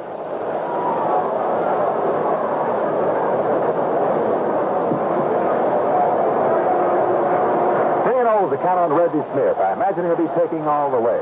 Dick Hughes will just try to get it down in there. It's too high and outside. So it's ball 4. George Scott goes down to second base. Reggie Smith down to first base, and out of the dugout, the manager of the Cardinals, Red Sandy. Well, Harry, you have seen Dick Hughes so many times this year. Do you think he may be getting a little tired? He's had a tough ball game. I would think so, but I've seen him pitch out of these kind of spots before.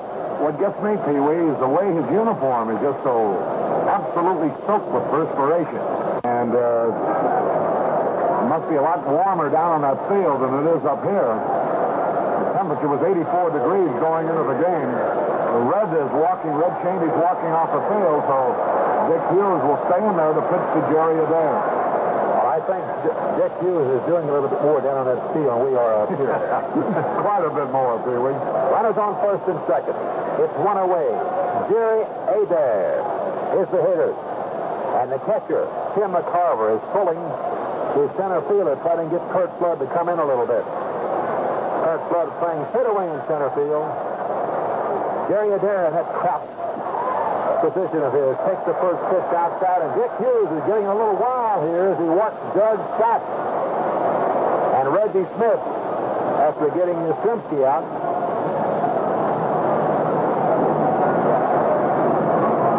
Dick Hughes taking a little more time now. McCarver moves outside his catcher. The pitch. Ball hit to the third baseman, Cannon. He beats the ball. He doesn't get anyone.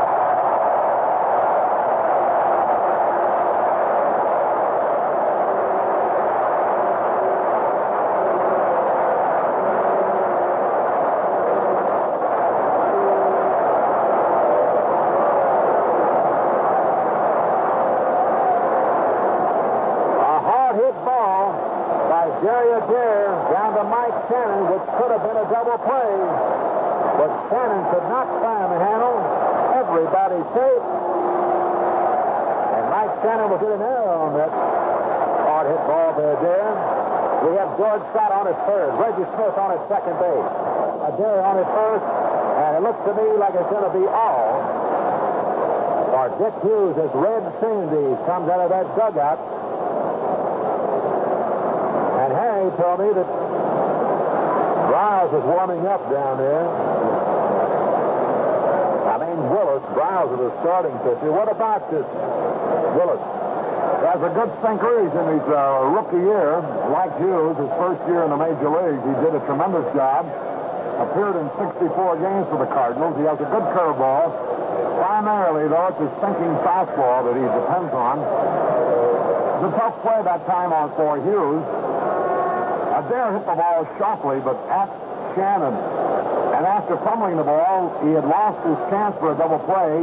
He might still have had a play at first base on Adair, but he was in no position upon picking the ball up to throw, and so he had to hold it. And so it's going to be Ron Willis coming in, and we're going to pause 30 seconds here for station identification. You're in a giant reach of KNBR AM and FM San Francisco. Here are all of the San Francisco Warrior games on KNBR Radio 68. The man at the gas pump doesn't always remember to ask you if your wiper blades have gone dead and can't stop streaking your windshield. So if they are streakers, remind him to show you a pair of fresh, new Anco anti-wind lift blades or refills. He can slip them on in seconds, and you're ready for any storm. Anco by Anderson. It's high time to enjoy the richly satisfying flavor of an ice-cold Hires-Good beer. If it's taste you want, it's high time for Hires. This is Harry Carey with Pee Wee Reed.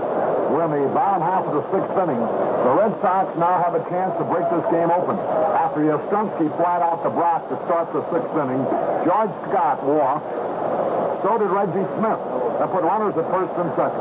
Then Adair hit a sharp ground ball to Shannon, which he could not field cleanly. He was charged with an error and not filled the bases. So the bases are loaded with only one out. The Red Sox have made one run, and that was a homer by Karl Yastrzemski in the fourth inning. Their totals as of this moment are 1 run, 4 hits, no error. The Cardinals haven't had a man reach base. Jim Lonborg is working on a perfect game.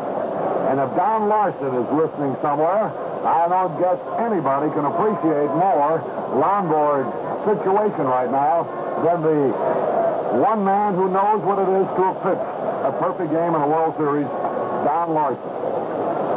The Cardinals haven't had a man reach 18 men in a row have been retired. However, the Cardinals will have the top of the batting order coming up in the seventh, starting with Brock. So it's very important here. If the Redbirds can get out of this inning without too much damage, they're still in the ballgame. Petroselli walks up now, Pee-wee, with a chance to really break it wide open for the Red Sox. Yes, sir, Ron Willis in for Dick Hughes. And the bottom half of the sixth inning as the Red Sox, with a base hit right here, could go out in front and break this game wide open. The infield, the shortstop and second baseman. They're back to double play set. Cepeda at first, Shannon in at third. Petroselli hits the ball hard into the center field. First run going back. He's underneath the ball.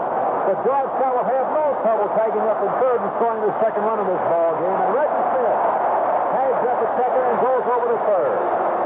And Petroselli hits that ball hard. But Hertzberg was right back there. And the Red Sox go out in front by a score of 2-0. We now have runners on first and third. And it's 2 away, and the hitter is Elston Howard. Elston Howard getting a nice hand. Jim Lombard coming to the on-deck circle. Howard hit a line shot. His last time up at Javier makes it a great play on. The first pitch by Willis is outside, ball 1. Willis started his career in 1962 with Brunswick.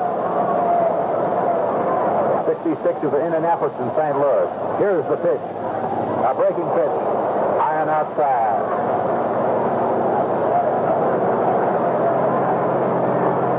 One ball, one strike.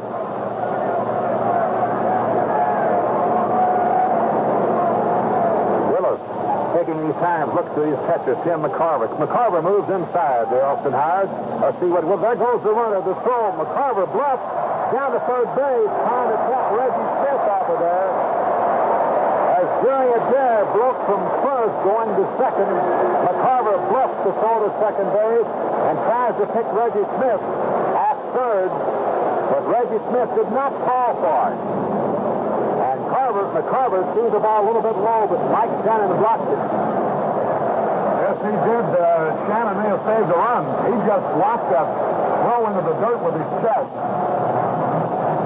They're going to give Elston Howard a free ticket. And pitch to Jim Lombard, the pitcher. And you can hardly blame him for that. Looks like we could get a little rain here at Fenway Park. I certainly hope not. Jim Lombard.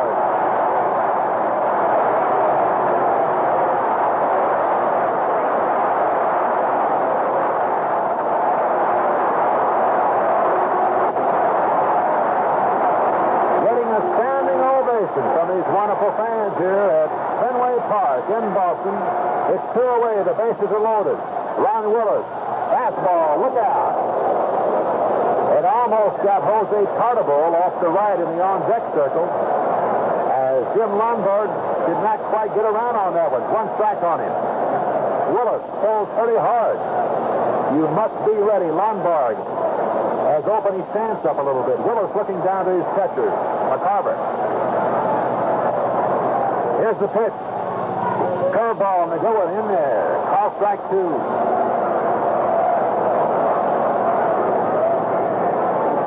On at third, Reggie Smith. On at second, Jerry Adair. On at first, Elson Howard.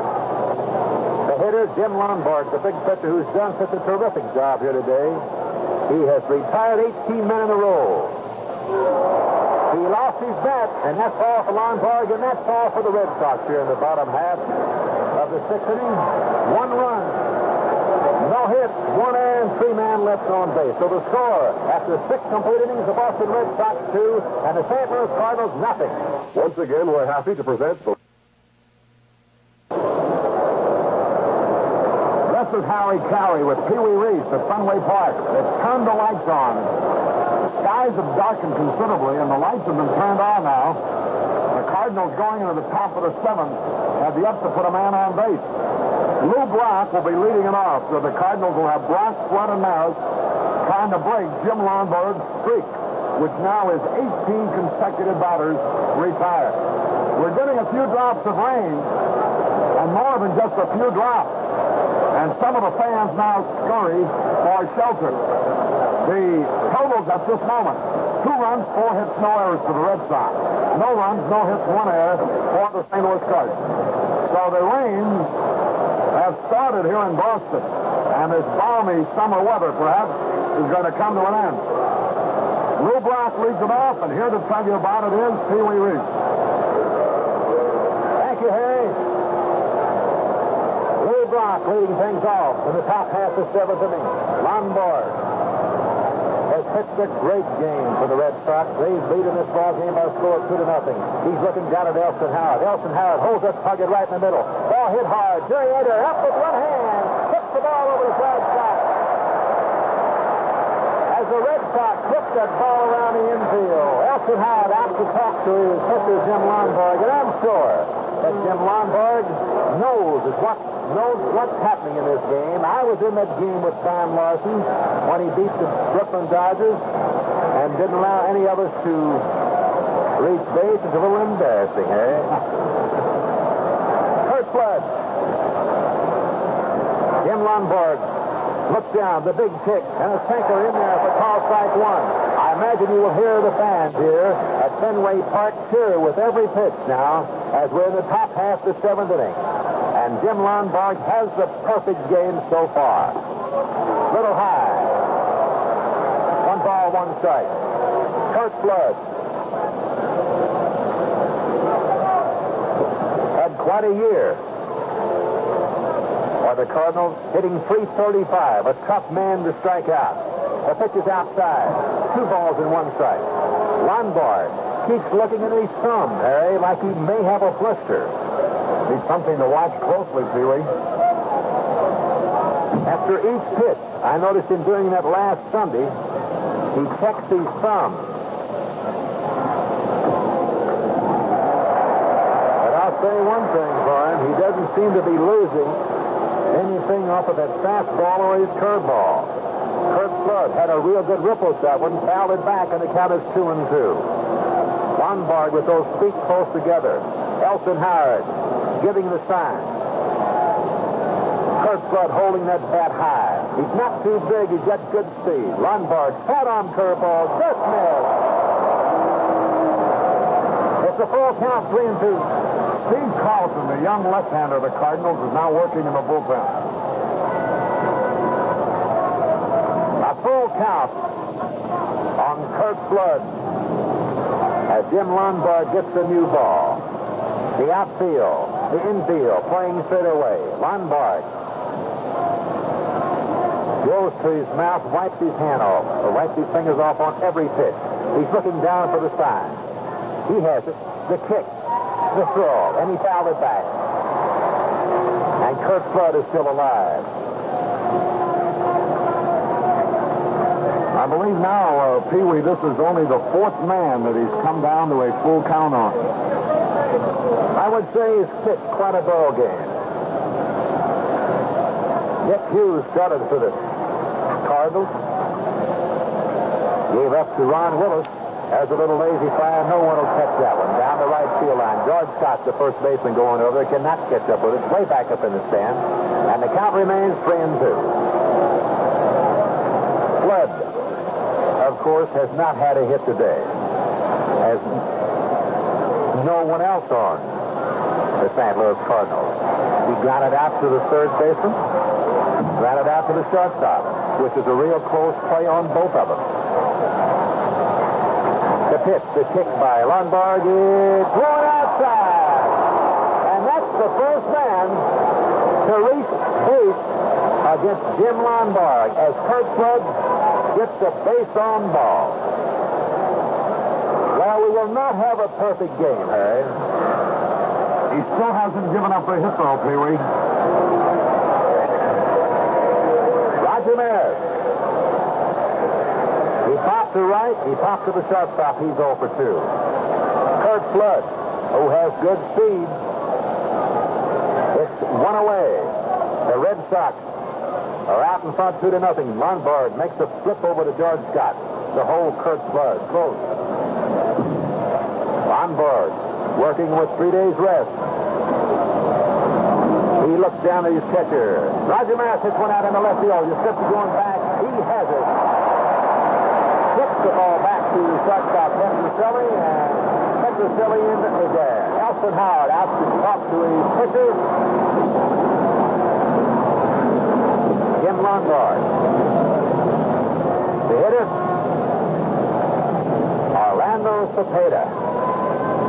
He is the big man for the Cardinals, has been all year. But in the series, in the first game and here in the second game, he has not had a hit. He's 0 for 6. He's overdue as he's planting that right foot of his. He's really throwing out some dirt. They call him the bull. He looks like a bull there, throwing that dirt back with his foot. He has a cold stance. The first pitch, a breaking pitch a little bit too high.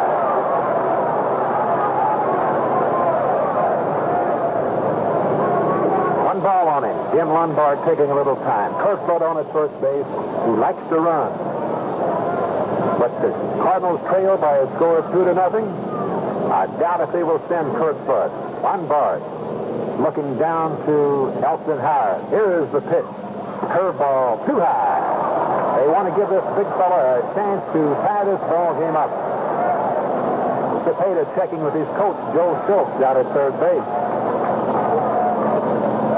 Lombard. Looking down for his sign. He comes set, looks over at first base at Kurt Flood. Here's the pitch. Ball hit hard. Petroselli comes up with it. Gets the ball is there. First and Kurt Flood at second base. And that's all for the Cardinals here in the top half of the 7th inning. No runs, no hits, no errors, and one man left on base. And the score after 6.5 innings play at Boston 2 and the St. Louis Cardinals nothing.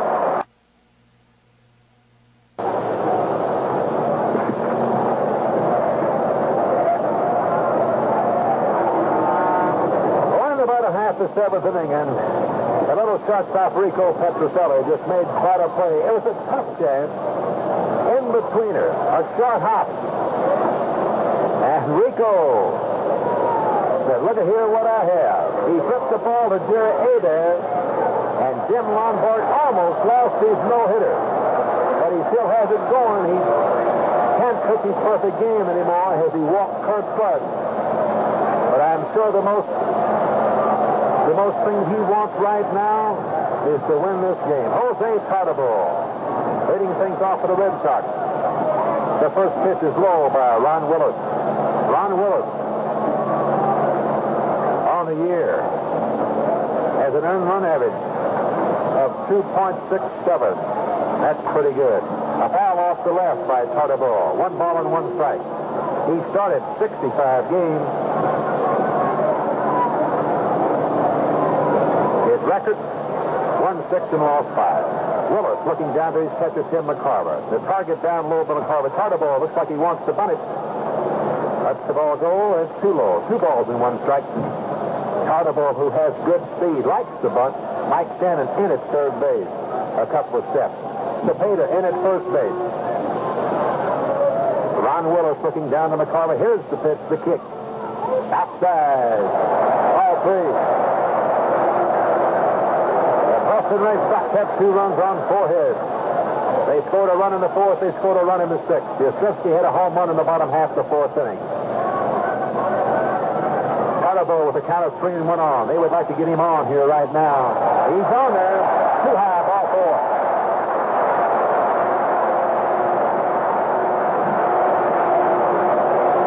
Dalton Jones. Struck out, flied out. Hit a ball to Cepeda at first base. He's 0 for 3. Dalton Jones gets a piece of the ball. Let's see if they'll be bunting or letting Dalton Jones hit away. He did Sunday. Hit one right by the third baseman. There's a throw to first base. And Cepeda trying to make that quick tag like he bluffed to throw back to Willis and try to tag Cardinals. That's another quick throw to first base. It almost got by Cepeda. And Cepeda kind of playing with Jose Cardinals. Dalton Jones. Here's the pitch. He squares around the bunch of ball. Down the first baseline, foul. Cardinals. Back to first base. 1 strike on Dalton Jones. This is what happened Sunday.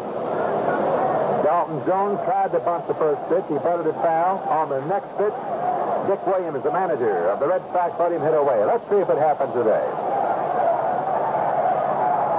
He swings away, hits the ball off the left. I don't think it's anybody. Knocks the ball down and cannot throw anyone out.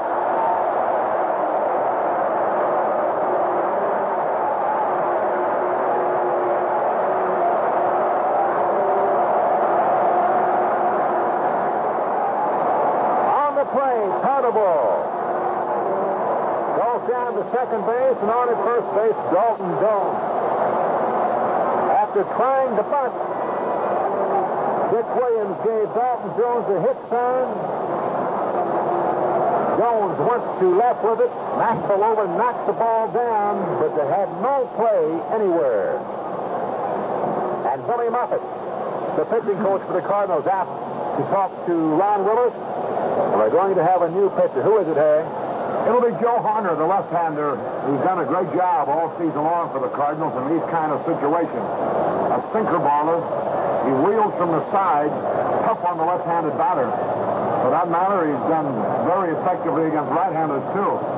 Joe Harner will be the new pitcher for the St. Louis Cardinals. Jack LeMahieu is also working out there now. And we're going to pause here 30 seconds for station identification. You're on a giant reach at KNBR, AM and FM San Francisco. Hear all the San Francisco Warrior games on KNBR Radio 68. Men who display the bright yellow Anco windshield wiper service cabinets, your customers will really appreciate a reminder about their streaking wiper blades. Let them look at a new pair of Anderson's Anco anti-wind lift blades or refills while your gas pump is filling their tank. Tell them you can put them on in seconds. This is real Anco service.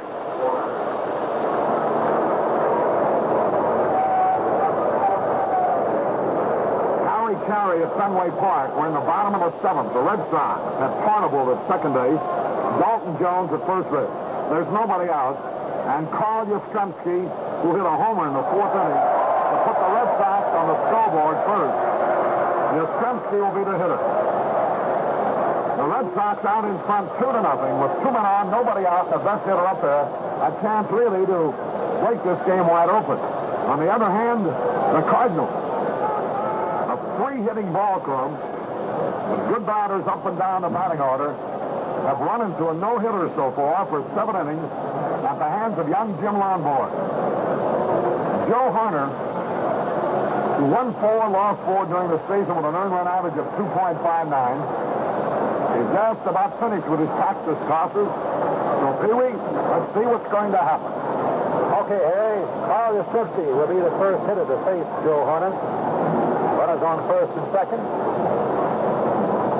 You got your best hitter on the ball club. We have a little more rain coming down right now. And was you having fun? I don't think so. Joe Hunter, the pitcher, looking around at his outfield. He's using the rosin. Checks with the shortstop and second baseman. In case the ball is hit back to him, who wants it? Now he walks up on the rubber. Yastrzemski, he's in the box, he's ready. McCarver giving the sign. Hunter looks back at the runner Cardible at second base. Here's the pitch. Good swing, no contact by Carl Yastrzemski. As Hunter on that fastball inside on Yastrzemski.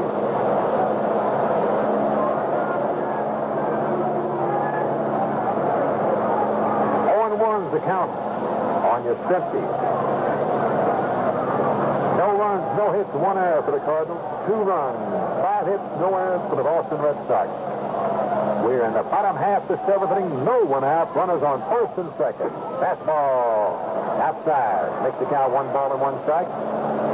They move the ball around on Yastrzemski. You cannot pitch this fellow one way. And he hits left-handers pretty good. 1 ball, 1 strike. Hunter looks back at the runner at second base. Fastball, swing on and miss. Strike 2. Hunter, first time I've seen him this year, throws it pretty hard. Yastrzemski gets out of that batter's box, gets some dirt on his hands. The rain still coming down here at Fenway Park in Boston, and we had such a beautiful day starting this game off. As we told you a little earlier, we had those overcast skies. Here's the pitch for Hunter. High, ball 2.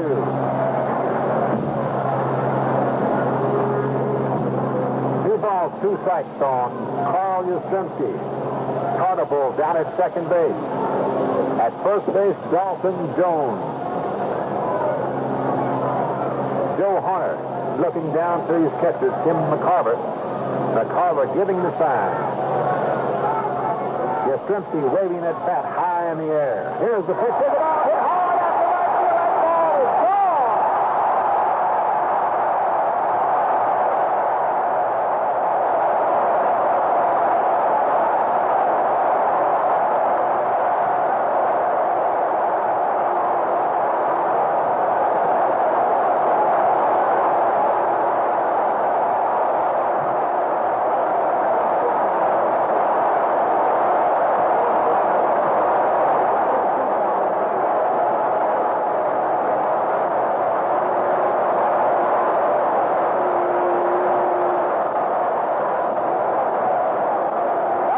Second home run for the Superman, Carl Yastrzemski, in this ball game. He has driven in 4 runs. The Red Sox now lead by a score of 5-0 as George Scott gets in there. And Hunter is a little wild with that first pitch. Outside, ball 1. And I'm telling you, just as soon as his ball was hit, I knew it was gone in front of the right fielder, Roger Maris. That ball in there for call strike 1. Makes the count 1 ball and 1 strike. George Scott moves up on the plate just a little bit. As he thought that ball was outside, he holds the bat just a little bit high. That is quite as high as Yastrzemski, in close to his body. He's a hard swinger. Hunter. Next pitch is outside, 2 balls and 1 strike. Hunter looking down at his catcher McCarver. The windup, the pitch. Ball is taking away from George Scott. Swung on and missed. Strike 2. McCarver wants to talk to his pitcher, Hunter. Harry, I haven't seen Hunter throw a curveball yet. He doesn't have a curveball. He has a slider that moves pretty good. Yastrzemski, what a year. He was stopped yesterday, nothing out of 4. The Red Sox got beat 2-1. Today he has hit 2 homers. Good for 4 of their 5 runs. Ball player. The 2-2 pitch, George Scott fouls it back. As we said this morning, you stop Yastrzemski. Seems like you stopped this Red Sox attack a little bit. That's exactly what Gibson did yesterday. He just kind of overpowered everyone Dick Hughes pitched fine ball, but right here, bottom half the seventh inning, the Cardinals has run into a little trouble. Look out. Inside. Ball three. Almost hit George Scott. Makes the count 3-2. Still no one out. Joe Hunter. Just a little rain still coming down. It is dark. The lights are on here at Fenway Park. The windup, the pitch. Has the ball hit out of the left field. That may be off of the wall. No. Moved off right back there underneath the scoreboard to take it for out number one. That wind is blowing from left to right. It was blowing out, I guarantee, it been off of that scoreboard. Reggie Smith. He's now moved over batting right-handed against the left-handed pitcher Joe Hunter. He's a switch hitter. He was batting left-handed against Dick Hughes, a right-hander who started this game.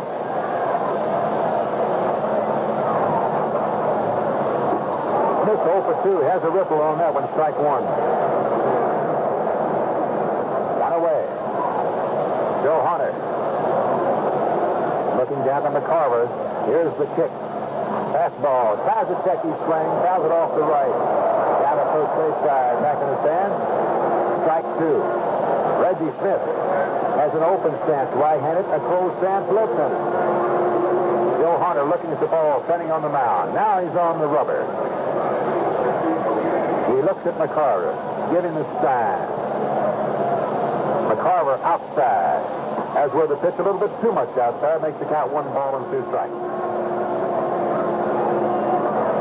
One away. The scores, the Boston Red Sox 5, the St. Louis Cardinals nothing. We're in the bottom half of the seventh inning. As the ball hit out into right center. Let's see if first strike can get over there. Roger Maris goes over. Roger Maris calls for it and takes it. Number 2, that ball was hit in right center. Roger Maris, the right fielder, went over there and took that ball easy. Looks like it may be in there first. You know, Pee-wee, I just wonder whether the batting practice after the game yesterday is the answer. Petroselli, who struck out 3 times yesterday, has had a big day, and so has Yastrzemski. Jerry Adair swings on the first pitch, fouls it back. Tony Kubek and I, as I said, we were talking about that. We have never seen anybody, I know no one on our club ever went out after a World Series game and took batting practice. I've never heard of it before either. I believe it helped. A changing world, Pee-wee. Adair hits one foul down the first baseline. Cepeda goes back. Will he have a chance? No, it's in the stand. I didn't get a chance to talk to Carl Yastrzemski, but as I said, I talked to Petroselli. You know, and all it takes, Terry, is just one little thing, or even just something to build up your confidence in your opponent. Sometimes it helps. And Yastrzemski, whatever it was, he found out. Yeah, but there's a guy the last day of the season has 4 out of 4. Those are the kind of slumps I like to get into. Adair swings on a fastball, fouls it back. Still 2 strikes on Jerry. No balls and 2 strikes. Joe Hunter in relief here of Ron Willis, who came in to pitch for Dick Hughes. This is the 3rd pitcher for the Cardinals. Hunter taking a little time. The windup, the kick, fastball inside.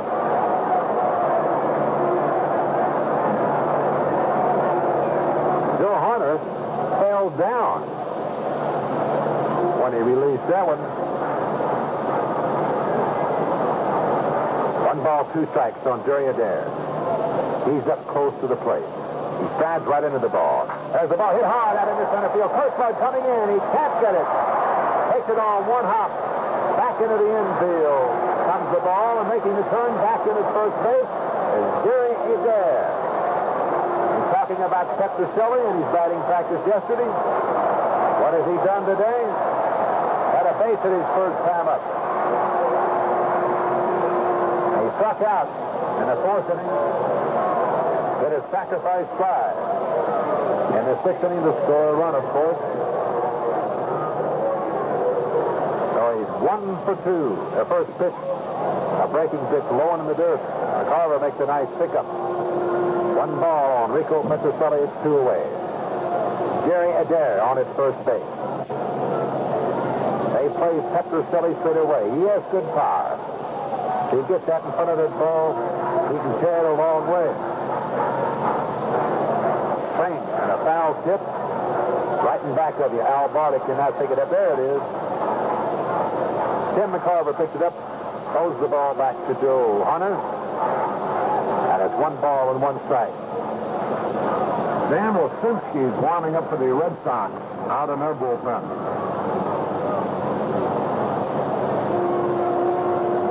1 ball, 1 strike on Rico Petrocelli. Hunter looking over to Dare at first base. Cepeda holding him on. Here's the kick, the pitch. Fastball outside. McCarver makes a bluff. Down to Cepeda at first base. No throw. 2 balls and 1 strike on Rico Petrocelli. The Red Sox have come up with 3 runs here in the bottom half of the 7th inning. On Carl Yastrzemski's home run.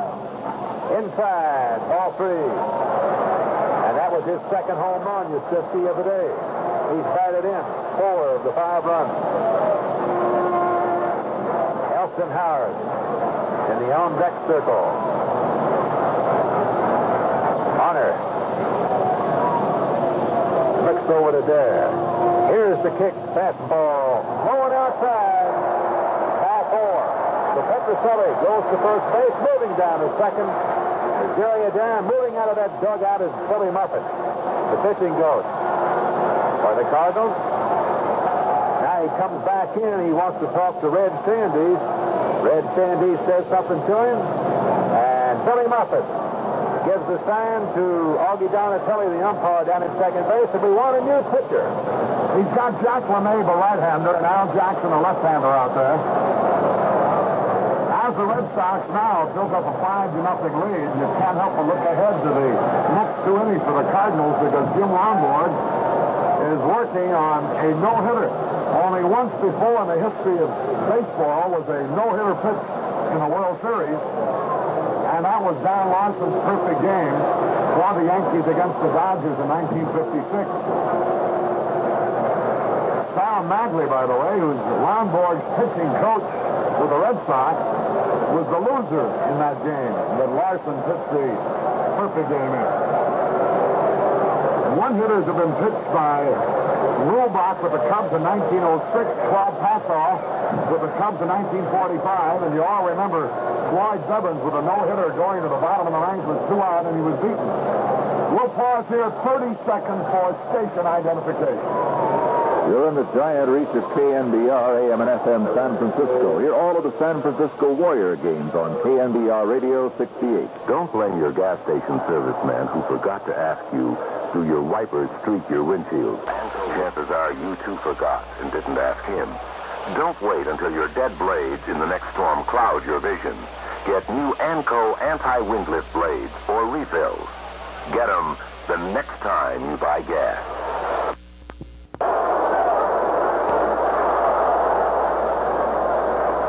Carey at Fenway Park where the Red Sox now lead 5-0.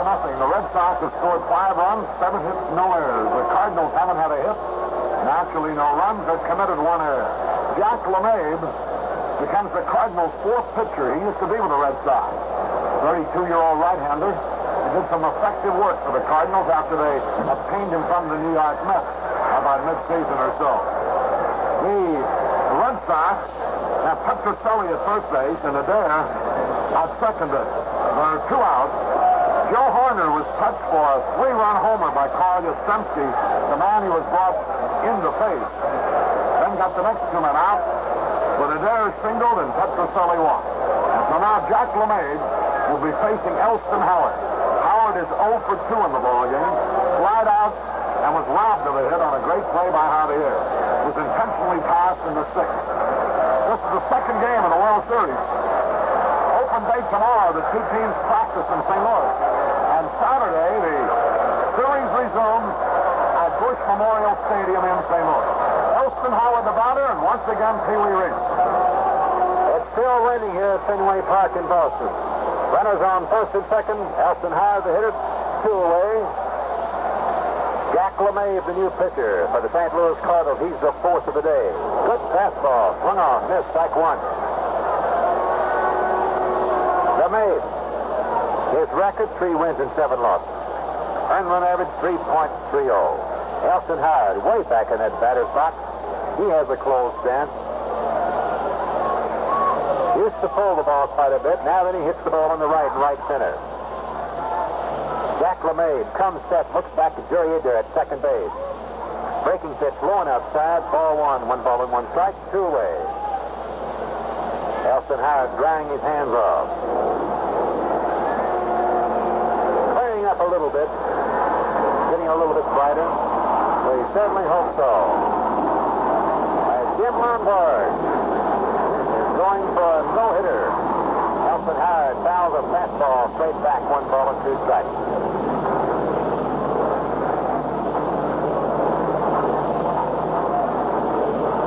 LeMay. They're charging that old horse fired up out on the mound. Gets some rosin on his hand. Looks down at his catcher. Catcher Tim McCarver. 1 ball, 2 strikes on Elston Howard.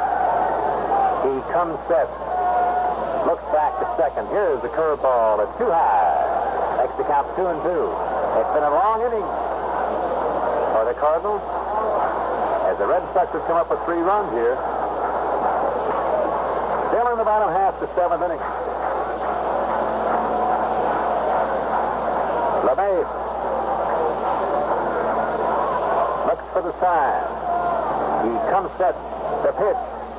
Ball hit hard down the first baseline, but it's foul.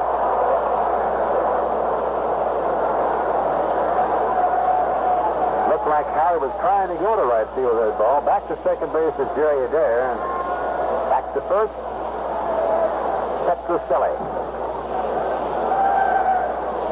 The second game of the World Series, and this is the 64th World Series. American League teams have a 38-25 edge in the series competition. 2 balls, 2 strikes on Elston Howard. LeMay, he's ready. The pitch. He's struck him out. And that's all for Elston Howard, and that's all for the Red Sox here in the bottom half of the 7th inning. But they came up with 3 runs on 3 hits. No errors and left 2 men on base. So the score after 7 full innings, the Boston Red Sox 5, the St. Louis Cardinals nothing.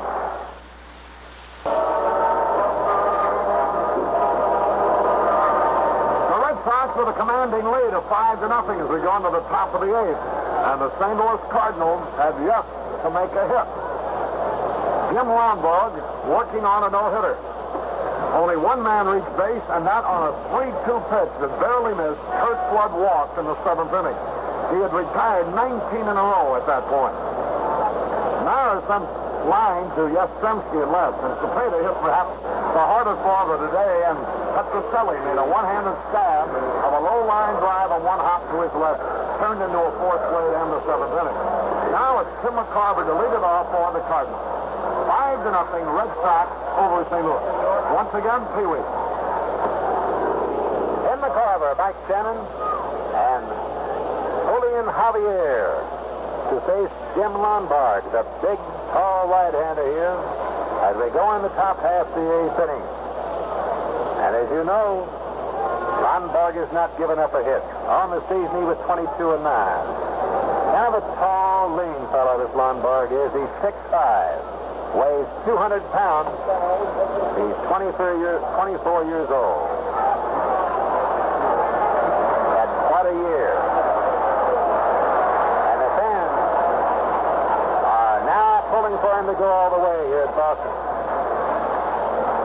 Cliff Keen was just telling me here that Lombard went 8 1/3 innings against the Angels at Anaheim earlier this season with a no-hit game. Finally lost the no-hitter and also lost the contest. 5-0. Red Sox over the St. Louis Cardinals. Tim McCarver, the first pitch turned the curveball, a little bit too low. Jim Lombard. The one thing he must not do now is to start to aim that ball. Don't steer it, keep throwing it. I'm sure he knows that. He's too close together to wind up the kick. And here's the pitch. A little grounder out to Jerry Adair. Shouldn't be any trouble. Up with it, flips it over to George Scott. And that's all for Tim McCarver.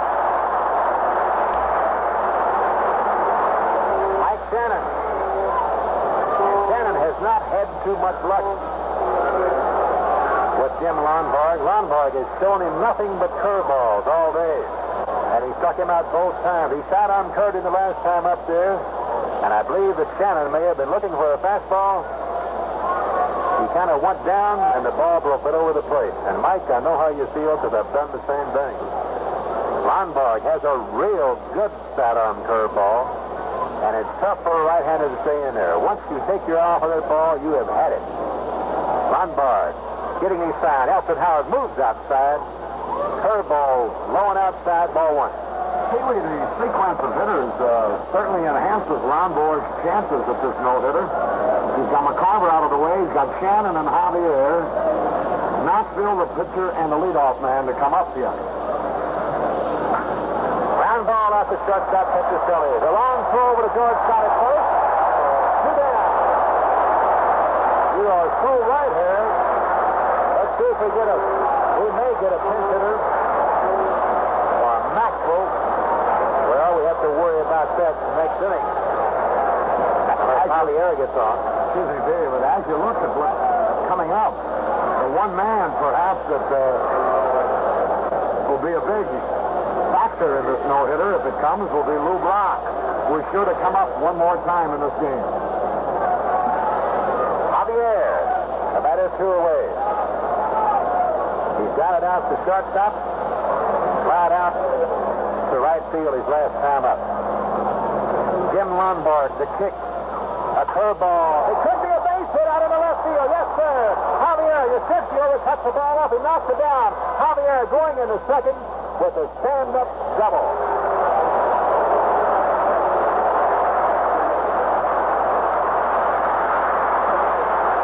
Well, there goes Jim Lonborg's double. Elton Howard out to walk. Talk to him. And the fans giving Lonborg a real nice hand. And he deserves it. We have a pinch hitter for Dow Maxwell. And it's Bobby Tolan. Bobby Tolan batting for the shortstop, Dow Maxwell. And they tell me that this fellow right here, Bobby Tolan, could be the next right fielder for the St. Louis Cardinals when Roger Maris decides to retire. Quite a ball player. He's only 21 years old, Pee-wee, and he is a good ball player. He can run, he can hit, he can throw. He's got great power for a little fellow, by the way. Well, it's too bad about Jim Lonborg as he lost his no-hitter there on a double by Javier down in that left field corner. But there was no doubt about it when he hit it. It was not a cheapie. Lonborg got that curveball just a little bit inside. It looked like Javier down at second. The pitch by, look out, Tolan tries to hold up on the swing, hits the ball down to Dalton Jones. Dalton Jones throws the ball to George Scott, and that's all for the Cardinals here in the top half of the eighth. No runs, no hit, nor has one man left on base. The score after 7.5 innings of play, the Boston Red Sox 5, the St. Louis Cardinals nothing.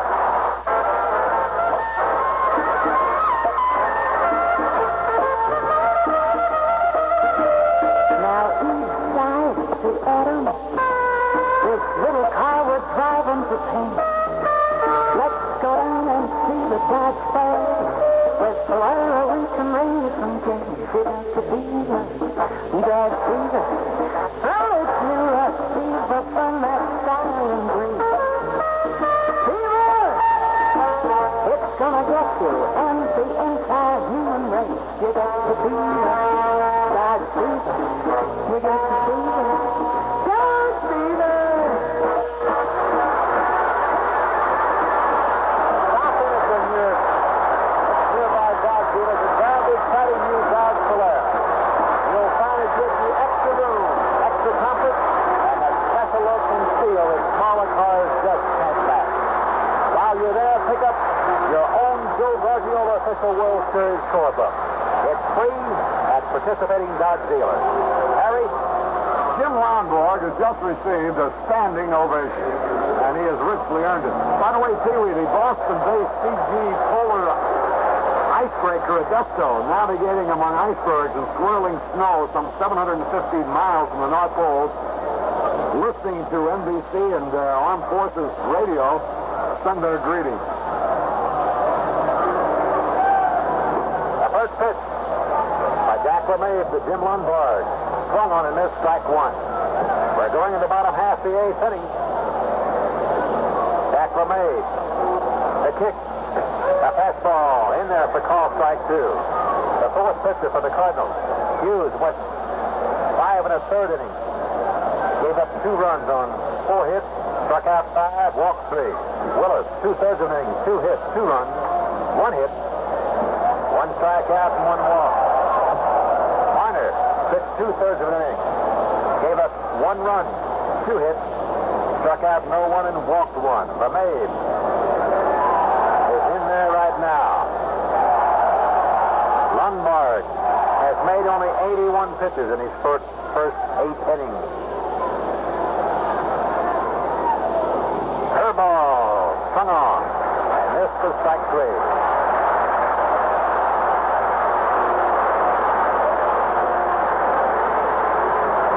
Lombard gets a nice hand as he goes back to the dugout.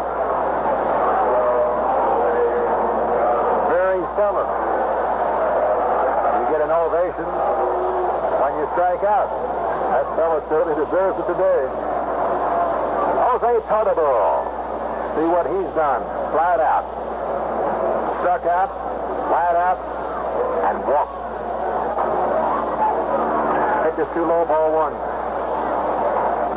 5-0. The Red Sox over the St. Louis Cardinals. Jack LeMay, the kick, the pitch, as the ball pops up. Third baseman Mike Shanahan, foul territory. Over there, underneath it and takes it for out number 2. You know that the Cardinals won the first game in back of Bob Gibson by a score of 2-1, and the Red Sox trying to even it up here today in this second game at Fenway Park, and they lead by a score of 5-0. Tomorrow will be off, and the series will open up in St. Louis on Saturday, Sunday, and Monday. Dalton Jones, base hit out in the right field. Roger Maris in, picks the ball up, down on one knee. Dalton Jones makes the turn at first, back in there. Karl Yastrzemski.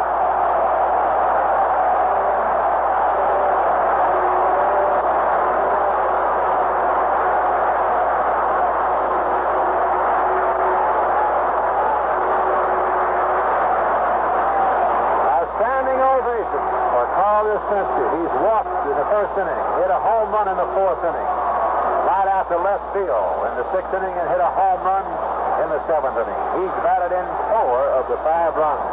It's 2 out. LeMay, first pitch, curveball, base hit out in the right center. Kurt Flood over there to cut it off. Now we'll get a chance to see Kurt Flood's arm. Not too bad, but Dalton Jones goes on in the 3rd. They've been talking about Kurt Flood's arm. Threw that one pretty good.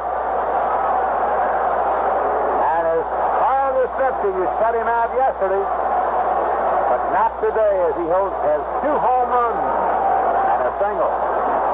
Brings up George Scott. He got 2 hits yesterday. He has 1 today. 1 for 3. The fans are already coming to life. George Scott swings on the first pitch. Strike 1. Fouls it back. Dalton Jones on his 3rd. Karl Yastrzemski on his 1st. In the bullpen for the Cardinals, the little left-hander Al Jackson. Jack LeMay. He'll be holding the runners on, of course. Runners on 1st and 3rd. He's getting a sign. He comes set. Here's the pitch. Swinging a miss. Strike 2 on a good fastball. Now we've seen these Red Sox play quite a bit. And the more I see of this Yastrzemski, the more you have to like him. Not only with that bat, he does one fine job in that outfield. 2 strikes on George Scott. McCarver moves outside. Here's the pitch. It's a little too far outside. 1 1 ball and 2 strikes. George Scott hit 19 home runs on the year. Cepeda talking with Yastrzemski down at first base. He likes to talk. Little tap. Will it be fair? Mike Cannon has to hurry. The long throw over to Cepeda. That retires George Scott, and that retires the Red Sox here. In the bottom half of the 8th inning, no runs, 2 hits, no errors, and 2 men left on base. So the score after 8 full innings, the Boston Red Sox 5, the St. Louis Cardinals nothing. If you want to settle questions about shaving, ask your face about it. The average face is smarter than it looks. It may not know much about razors, but it knows what it likes. Take the new Gillette Techmatic razor. It's light. You don't bear down so much. And the face appreciates this lightness. It not only feels better, it runs less of a chance of getting nicked or cut. Or say halfway through a shave you notice the edge is getting dull. And try changing blades with your old razor. Hard, isn't it? Slippery fingers, sharp little thing. You just wouldn't bother. But with the Techmatic, you just flip the lever for a fresh shaving edge. It's easy. You would bother. From your face's point of view, this is good. It means you don't keep shaving with a worn-out blade. Consult an expert about the Gillette Techmatic razor. Ask your face about it.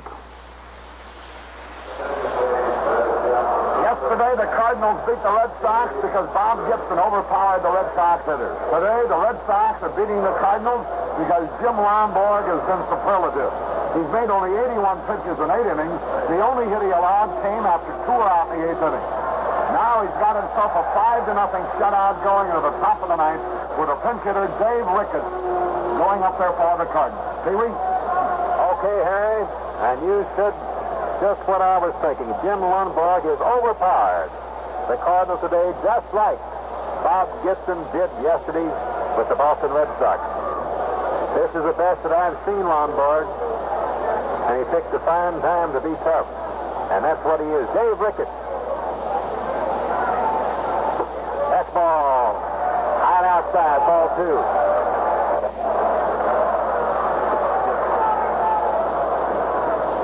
Ricketts. He's a switch hitter batting left-handed against the right-handed Jim Lombard. The kick, the pitch, it's too low. Ball 3. Dick Williams, the manager of the Red Sox. Sal Magley, the pitching coach. Up on the step, they're watching Jim Lombard to make sure he does not get too tired. He's been under a lot of pressure. A fastball right got in there for call strike 1. Jim Lombard had made, as we told you, 81 pitches coming in to this inning. And that's not too many. The 3-1 pitch into Dave Ricketts. It popped up. Petroselli, the shortstop, underneath it, and takes it out number 1. Just 2 outs. The Red Sox are from evening this series up.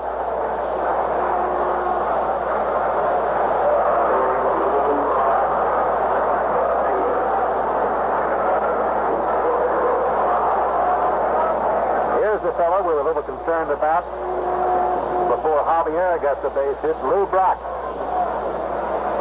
He had 4 hits yesterday. The first pitch, the kick by Lombard, foul over to the right. Almost got Joe Cronin, the president of the American League and longtime shortstop of the Red Sox, general manager of the Red Sox, Jim Lombard. The kick, the pitch to Lou Brock, it's outside. 1 ball and 1 strike. Lombard does not take too big of a wind-up. He always starts out his feet close together. Most of the times he will stoop over and take the sign. This time he didn't. Here's the tall kick to the left foot, and a fastball just got the outside corner. He has a good sinker. Boy, Pee Wee, he hasn't tired one bit. He's throwing as hard now as he did in the first inning. He looks like he could pitch another game if we had a doubleheader here today.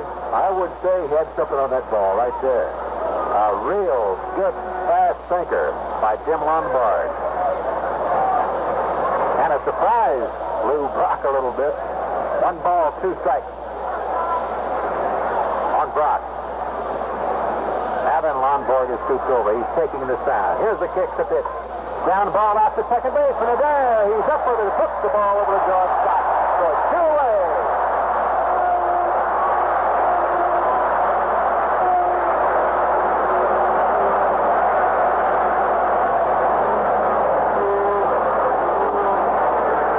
The last chance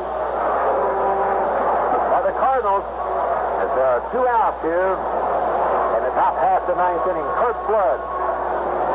The first pitch for Lombard. Sinker, swung on, missed, strike 1. And the fans smelling victory here in Boston. And they have really turned out in this ballpark. There's a ball hit out into center field. It can be all of it. Reggie Smith underneath it and takes it for the third out. And that's all for the Cardinals here in the top half of the 9th inning. No runs, no hits, no errors, and no one left on base.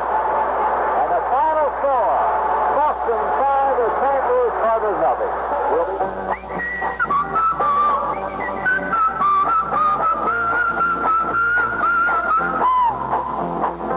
Whistling my favorite song, gotta get moving right along. Oh, I'd walk a mile for a camel. Walking through nowhere, gonna find a big plane there. Yes, I'd walk a mile for a camel. I'd walk a mile for a camel. I'd walk a mile with you.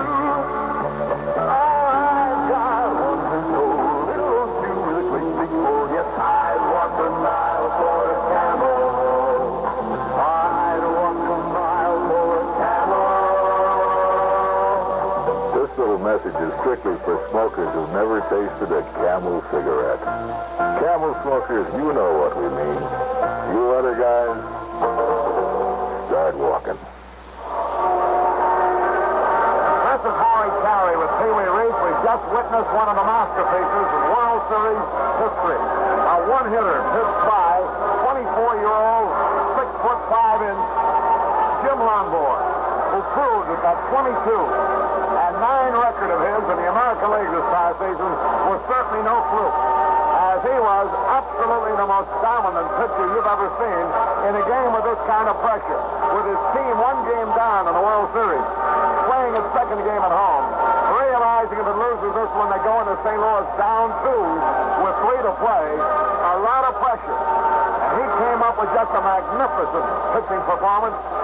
He was never in any trouble. The only hit he allowed was with 2 out of the 8. A double by Javier into the left field corner. He didn't permit a base runner until 1 was out in the 7th, and he missed on a 3-2 pitch and then just barely. So only 2 base runners were on base against him. He faced only 29 men. Never has there been a better pitch game unless it be Don Larson's perfect game back there in 1956. Well, Harry, I saw both of them. I was in the stands on this one and played in the other one. I think one of the only times that Don Larson went to 3-2, it was on old Pee Wee, and I'll have to tell you that I did strike out after that. But this fellow really did dominate this game today, even more so, I believe, than Bob Gibson did yesterday. I saw him pitch that final game against Minnesota here on Sunday, and I tell you, maybe a young boy grew up right there, Harry, and he pitched quite a ball game. Yeah, there's only been 1 no-hitter, that was Larson's, and now Jim Lombard joins the list. And a select few it is. He becomes the 4th man to ever have pitched a one-hitter, joining the list of that Rubach of the Cubs, Claude Pastor of the Cubs, and Floyd Bevins of the Yankees. Now, we will continue with our wrap-up in 1 minute.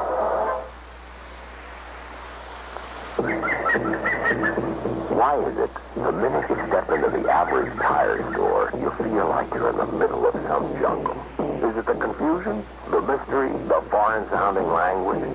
Whatever the reason, it's all over. B.F. Goodrich has taken the confusion out of buying tires. How do they do it? With straight talk, plain English, which means you don't have to struggle through all that confusion over tire cords, rubber compounds, tread patterns, or sweat over a confusing array of tire grades and prices.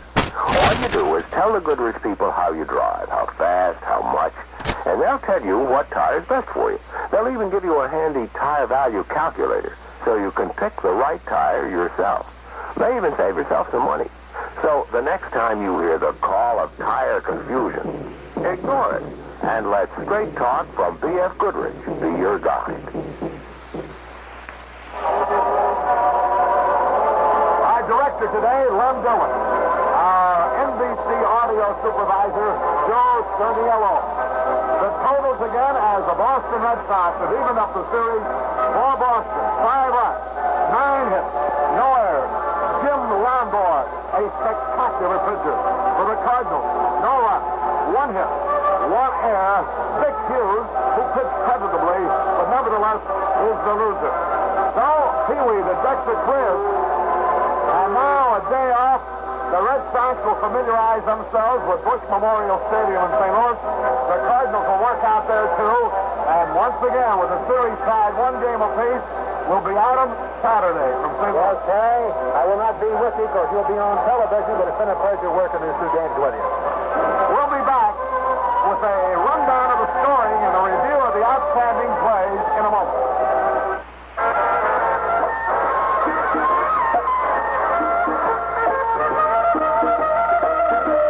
Said Isabella to Columbus, the tiny boat has gotta go. Clear on into see the Dodge Five, and you discover Monaco. It gives you fever, Dodge fever.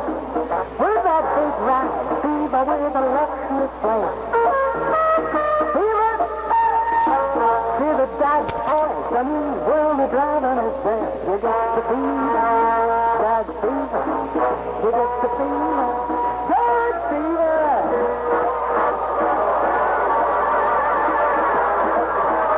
Excitement of the 1968 Dodge Monaco, the luxurious car with a list of standard equipment as long as you're on.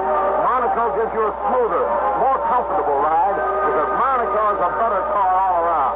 Make sure you see Monaco at your nearby Dodge dealer. And don't forget to pick up your free copy of the Joe Garagiola World Series scorebook at participating dealers.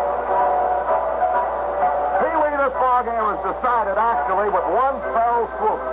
Karl led off the 4th inning in a 0-0 ball game and lined one into the right field corner, a 387-foot home run, and as it turned out, that was all the Red Sox needed. They picked up another run in the 7th with 2 walks, an error by Shannon, an excusable error, by the way, the ball was hit hard, and a sacrifice fly by Petroselli. And then in the 7th, after Carnival had walked, and Dalton Jones had singled, Joe Horner, a left-hander, came in to pitch to Yastrzemski. And once again, Karl lined one, this time high and deep into the right center field stand. So he proved today, Pee-wee, in case anybody questioned it, that he can hit a home run off a right-hander and he can hit a home run off a left-hander. He certainly did. And another thing, Harry, about this game, you could see that Jim Lombard meant business today. Their first hitter, Lou Brock, that walked up there, he got 4 hits yesterday. Now, you can call that purpose pitch a little brushback or whatever you want, but you and I know that he was telling the Cardinals and Lou Brock that I mean business, and you better look out. And he meant business all day. You know, as the Cardinals head for St. Louis, Pee-wee, I think they might consider themselves fortunate to be even up in the series, 1 game apiece. I say that for this reason. Their middle hitters, Maris, Cepeda, and McCarver, who do most of the damage, have been held by the Red Sox to 1 lone hit in 20 times at bat in these 2 games. A single by Maris is all in 20 trips to the plate combined between Maris, Cepeda, and McCarver, the very heart of the Cardinal batting order. Yes, sir. And, you know, Cepeda, of course, Maris hit in the 2 runs yesterday, but they were with little weak ground balls. Well, one up wasn't too weak, but they were ground balls. But Cepeda, he has gone 0 for 7. And as you say, that they're very fortunate. But I think that you better watch for this big bull now, because he may come on a little strong when he gets back in his home park. I don't think there's much question of that at all. How about this St. Louis park? Is it going to make any difference? I don't think so. I don't think it's going to make too much difference to Yastrzemski. The balls he hit out here today, for example, would have been home runs in St. Louis. The ball maybe doesn't carry quite as well as it does here at Fenway. But it'll be interesting. The Cardinals, so many of them, we saw Fenway Park for the first time, let alone playing it, the first time they ever installed the building. And I know many of the Red Sox now, the same way, will be seeing Bush Memorial Stadium for the first time, let alone playing in it for the first time. So, with the series all tied up 1-1, it's an interesting note to come into St. Louis on as the series resumes Saturday afternoon at Busch Stadium in St. Louis. This broadcast was authorized under broadcasting rights granted by the Commissioner of Baseball solely for the entertainment of our listening audience. And any publication, rebroadcast, or other use of the description and account of this game without the express consent of the Commissioner of Baseball is prohibited. Final score again, the Red Sox 5, the Cardinals nothing. The series tied up at a game apiece. The hitting star today, Karl Yastrzemski, with 3 out of 4, driving in 4 runs, scoring 2. Pee-wee, I just want to say, too, I'll be on TV down in St. Louis with our buddy Kurt Gowdy starting Saturday for the next 3 games. What a real pleasure it was and a privilege for me to work with you. We've known each other for a long time. I've broadcast many games that you played in, and it was good to have a chance to rub elbows with you up here in the broadcasting booth. Thank you very much, Harry. Very good luck to you on television. If we come back to Boston, I'll see you here. Very good. That wraps up the second game of the 1967 World Series. Be with us again Saturday from St. Louis for the third game of the World Series, when your host again will be the new Gillette stainless steel blade, the Spoiler Camel cigarette with that famous Walk a Mile flavor. B.F. Goodrich, the straight top tire people, and Chrysler Corporation, makers of Plymouth, Dodge, Chrysler, Imperial, and Dodge trucks. The final score once again in the second game of the World Series here at Fenway Park in Boston was the Red Sox 5, the Cardinals nothing. Now this is Harry Carey with Pee-wee Reese saying thanks for being with us. This has been an NBC Radio Network production.